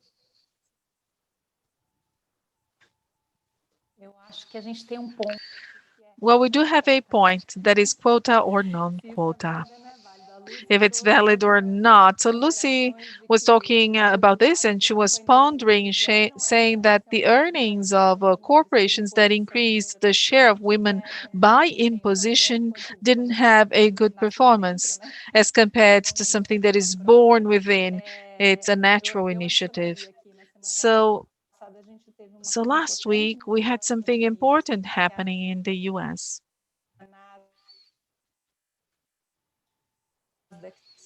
I'm sorry, we lost her audio. So something was requested to the SEC. So I would like to provoke Flavia, quota or non-quota? Is that valid? Is that the role of the regulator? Is it something that should self-regulate? And Andrea and Lucy, perhaps you should, defend your points on quota or non-quotas and who is in charge of establishing the quotas. So something that is hard, definitely. And let me begin reiterating what Andrea said. It's very nice to see that we converge to competitiveness of the market, the competitiveness of the Brazilian capital markets, including international capital flows that we need so much. Well, initially, I would like to highlight the role of transparency, information, statistical data. There were many studies that were mentioned. Lucy was talking about the figures. We have surveyed some data, and some figures are diverging. So in the NASDAQ proposition that underwent approval at SEC, the proposition has two sides. The first side is the imposition for the listed companies at NASDAQ. With some exceptions, they have to disclose their statistics on diversity. It should be transparent and consistent. So even in the US, as we may see, this discussion on transparency of information is relevant. And then secondly, we have the quotas. So the proposition is having at least two diverse directors, one woman and another person from a minority or underrepresented groups, but within the compliant explain model. If you don't have it, you have to explain why you don't have it. So it's an imposition that comes with this caveat. And even in this proposition, there is a transition period for the informational side of it. So it's approved after 1 year. But in regard to the diverse members, 2 years to have or explain why you don't have. And in regard to the two members, from 4 to 5 years, depending on the listing sector. And it's very much interesting. I was reading the filing at SEC. It has 271 pages. And I was just checking on the NASDAQ's discussion. They say it has been quite a slow pace. The US is lagging behind other jurisdictions, running after the matter to reverse the situation in the US. So now, looking into the local regulator, it's an undeniable sign of the relevance of the urgency of this matter. And the line that was adopted at the filing at SEC on the self-regulation. It's not a state-imposed regulation. And I think it's the right way to go, in my opinion. The capital market regulators all around the world, they have a scope which is highly diverse. SEC, the SEC, doesn't encompass the regulation of partnerships and corporate governance. As for the CVM, it's very much important to highlight this fundamental role that is providing access to the public of high quality and real-time information, because these are legal aspects that we are dealing with, and the law of partnerships could be resorted to. And then I go back to what the topic was, quotas. Well, in my opinion, there are many examples. And we see examples in Europe, in France, in Italy, in Norway. They have adopted by force of law in terms of gender diversity. And it's been 4 or 5 years of results that have been produced showing how they were able to increase the pace, accelerate in this matter. So going back to the CVM scope, and within this key task of providing information, because the information is the basis of everything, it's the basis for all kinds of audiences and for investors as well. So you were talking about the public hearings on the reform by CVM. It was launched last Monday to reform the instruction, changing the content of the reference form, that is the key instrument to provide periodical information on the listed companies, and it's regulated by CVM. It has nothing to do with the financial disclosures. And in this reform, it's quite significant to say that in the very same reform, on the one side, they want to continue to reduce the compliance costs, which is a banner upheld by CVM, and it's highly important. And at the same time, we want to enhance and broaden the requirements on providing ESG information and also diversity information that has to do with our agenda. So it shows how relevant it is. When they want to streamline, they're actually expanding the ESG demands. Regarding diversity more specifically, we were not linked to the top management. Of course, they include the board, the fiscal board, the board of directors, but also providing information in regards to the total number of employees and the outsourced professionals. This is important because by having such information on the total number, and we can group by gender, race, ethnicity. In the case of the employees, they want to survey other indicators on diversity that they deem to be relevant. So with such information in hand, given the transparency, we'll be able to actually see what's happening and if there are concrete targets. Because in terms of information, they say if there is, it should be listed. What's the policy? What's the target? Well, the targets, be them impositive by quota, by legislation, or be it self-imposed or, voluntarily reported. And it may even exceed all of the legal requirements. You can do more, you can go beyond. But if they commit to doing so, they have to monitor. That's highly important. And the other measure that I would like to highlight before opening the floor, this was announced today. It's fresh news. As Vanessa said, we are now collecting fresh data. It's the new CVM resolution addressing the integrated report, resolution number 14, that was edited today to be enforced in January 1st, 2021, approving the technical guidance of the CPC 09 that deals with the integrated report. So anyhow, we may say that it's a voluntary compliance norm because the corporations are not obliged to presenting such integrated report. But if they don't do so, they have to comply with this norm that foresees that the report has to be assessed by an independent auditor. And there is an item 4B that has to do with governance, and that requests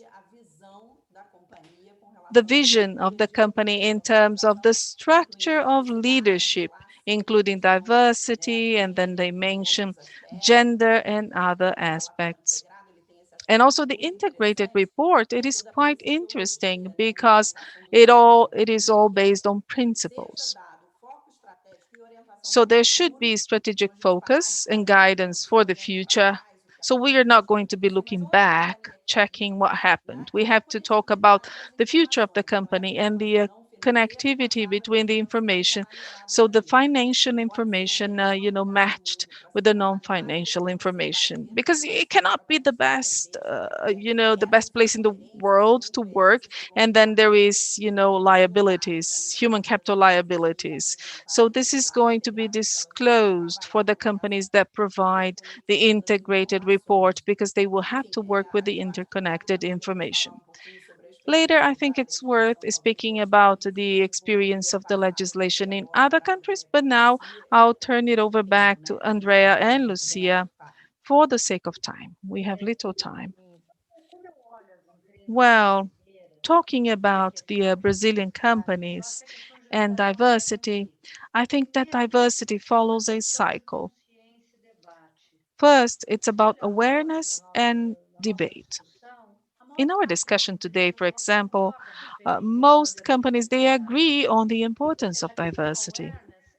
So the awareness side of it is prevalent. But then you ask the companies, how are the figures? I see the president, the chairman of the boards, they have extremely positive speeches and discourses. Then I look at the figures, there's no woman in the board, there is a single director. That is usually, a support area. So there is a mismatch, you know.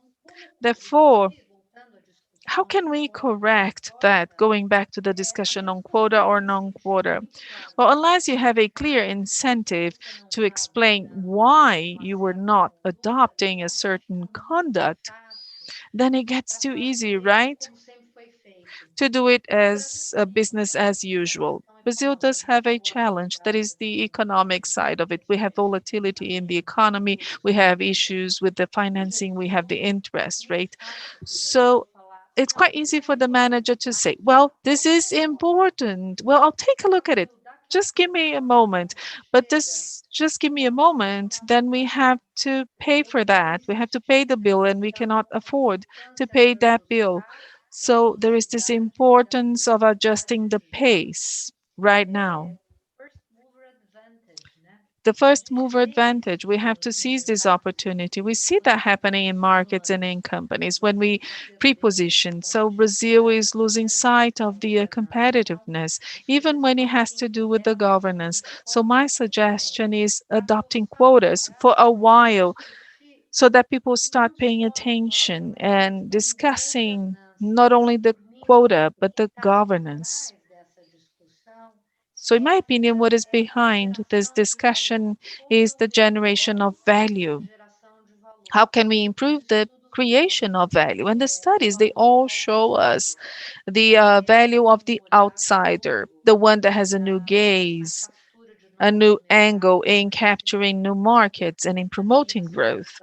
So here goes my suggestion to adopt goals with deadlines to address diversity. I will add on. I agree with everything that you said. And the studies that I mentioned on quotas, well, the analysis was done in state-owned companies. And of course, the government companies, they have a whole different dynamics. We still need to get the studies to assess what would be the impact of the quotas in the general corporations and how it has behaved in other markets. But as Flavia said, in our opinion, the important thing is transparency. We have a number of cases, and we have proof here in Brazil that transparency created a natural mechanism. That is, the market may play its role, giving preference or not to the companies that are following a certain trend or not. So today we see investors doing that.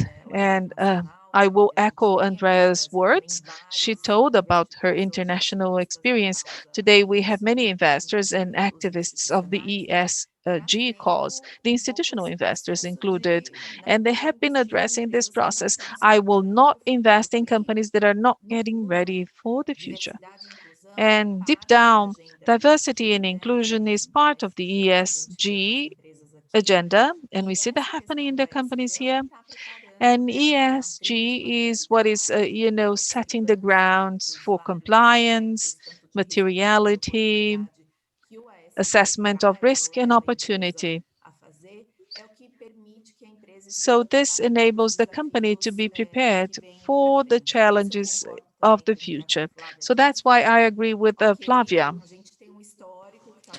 Okay, we have a history that maybe is not that positive, but let's look ahead and let's value this kind of initiatives such as CVM initiative, maybe 480, that's the way we call it, and the importance of showing in detail, in several levels, the issues of diversity. We know that diversity today has become, and we see that in all studies and analysis, that companies that have a position in that sense, you know, that diversity equals competitive advantage because the companies that apply diversity had a better performance. So CVM bringing an instrument that allows the investors and the market to see the evolution in a transparent way in terms of the diversity in companies will allow us to create this kind of investment in Brazil so that investors can have access to the information and make their investment decisions. A case that was very recently published is that Starbucks has just announced that a member of the board, a female member of the board, will be in the next Monday, the chairman of the board. And she is a Black woman. It's a Black leadership within the company. This only shows, and I want to remind you, Starbucks is growing more than 20% a year. So we must be inspired by these successful cases where diversity was employed in an effective way and that diversity contributed effectively to the company's performance. So we believe in the value of transparency. I think that the new 480 will help us to transform the market. And I agree with Andrea when she says that we see companies that do not do what they preach. So this evolution will help us to all put in practice, for all of us to put this into practice and use transparency as a mechanism to put a smooth pressure by the market to see this being further developed. Thank you, Lucy. We have exactly 6 minutes to close. On behalf of our diversity, I will try to ask some questions. First, a comment by Cláudio Gomes Barbosa. Congratulations to you, powerful women. Wonderful. Jussara Toron asked us to look at diversity in a broader sense, because we brought this along the panel. What actions and metrics can benefit a practice that will broaden the range of diversity? We don't need everyone to answer, but if you feel that you have something to say, ask for the floor.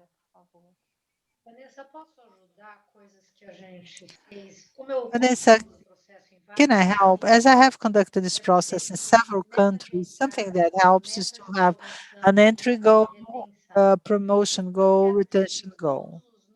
What I mean is that to have a numerical change at all levels. For example, 50% at the entry is very easy because in the universities today, in Brazil today, I think it's 55% the number of women. So it's easy. Around 35 years, there is something that is called the gender cliff. After the second child, the women abandons everything because they cannot handle the pressure. So the company has to have some kind of goal to address this problem before she reaches 35.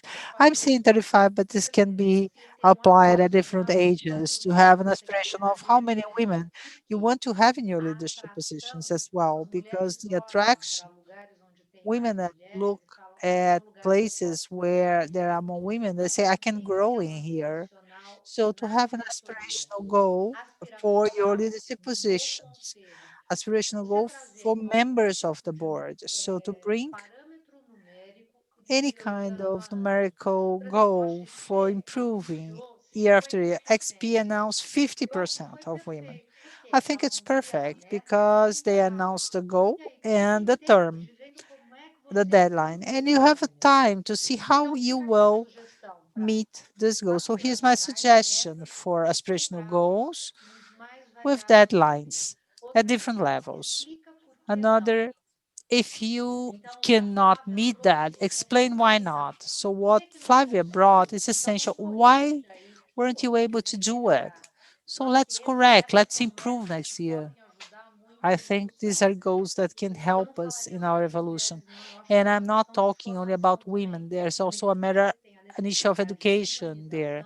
As you need to humanize relationships, I think companies need to evaluate the power distribution in different areas of the company, different boards. I think it's interesting to have more psychologists, more people with in the area of humanities for the company, foreigners.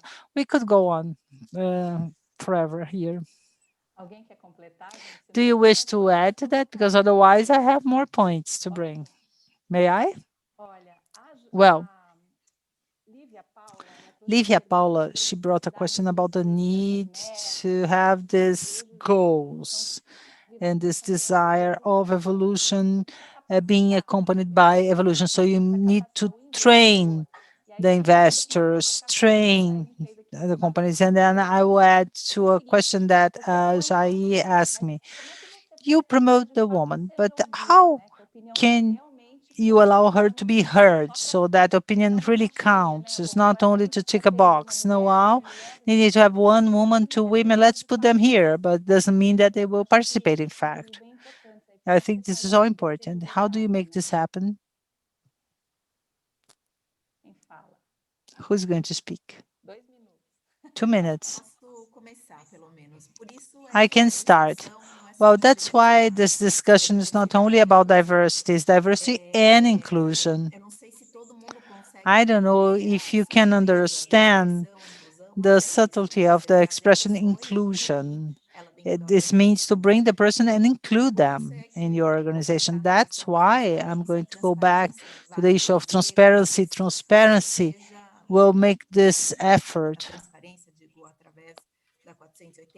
Transparency through this new ruling 480 must be accompanied by the company's statement on their policies, not only to bring someone, but also to include this person within the company. We have several cases and studies where we saw that it was really tick the box.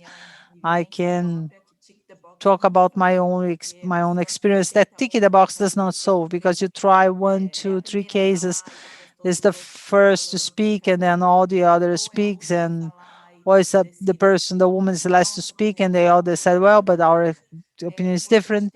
So there's no use in that. It's important to have a policy, and companies that will do good work will have to announce their policies.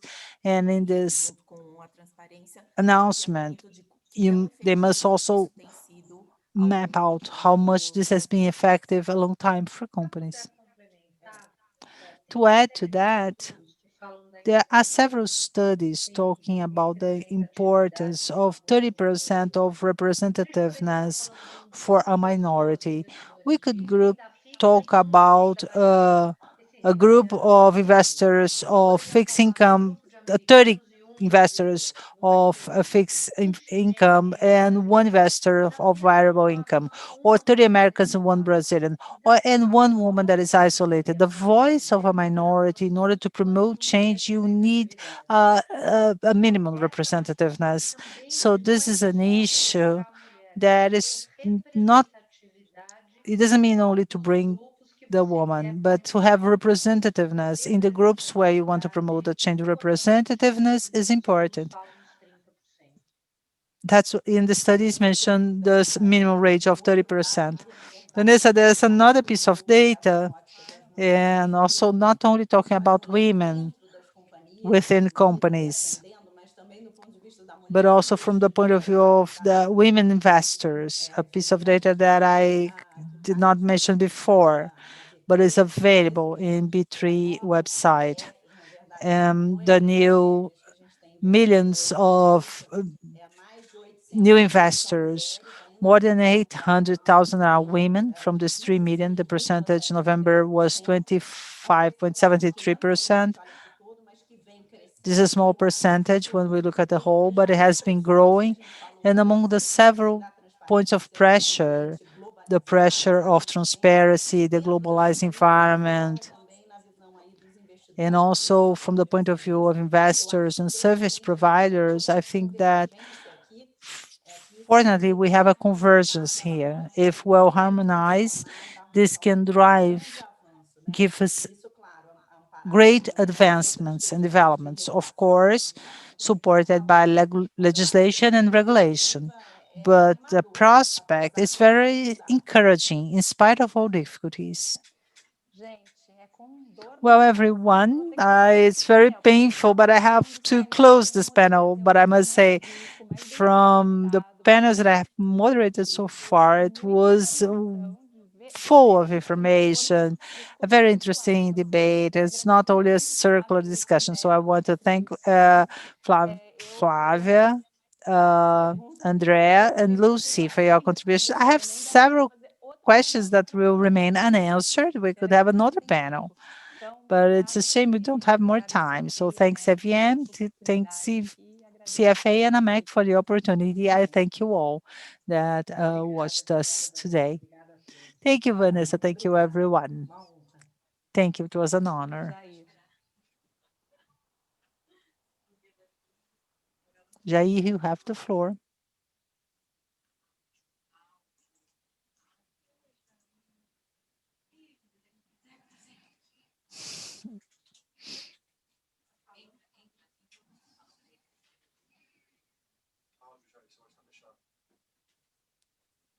Áudio fechado, Jair.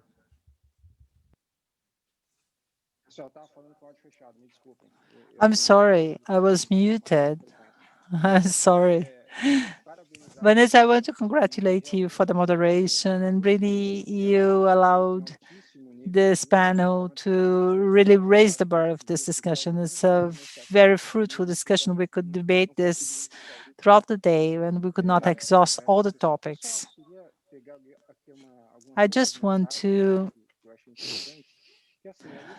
bring you some few messages. Miss Lucy made it really clear that against figures, there are no arguments. Companies had better performance. They had better climate policies. Companies are more profitable when they have women in their boards of administration. Diversity is a competitive edge. Flavia, she reinforced these financial results that Lucy commented. The content of the reference form. This is made public to the market, so the market can assess that. The announcement of the ESG information from the reference form. Also, the inclusion report, it's a new, bringing more transparency to the market. Andrea talked about the implementation of goals, but goals are not enough to establish quotas. She made it clear that she is in favor and against quotas. The quotas will help you for a period. These have worked in different segments throughout our history, but you implement a quota, you must have a goal to fulfill your quota. If I want to attract more resources, for example, for my investment funds or for companies, I need to increase my diversity. Her message is very clear, goals with deadlines. So that's it for today. I thank you, all of us from the event organization. We thank you for your participation in the panel. And on behalf of CVM, CFA Institute, AMEC, and CFA Society Brazil that supported the organization, I want to thank you all for your participation. I wish you a wonderful afternoon. And tomorrow we'll resume promptly at 9 a.m.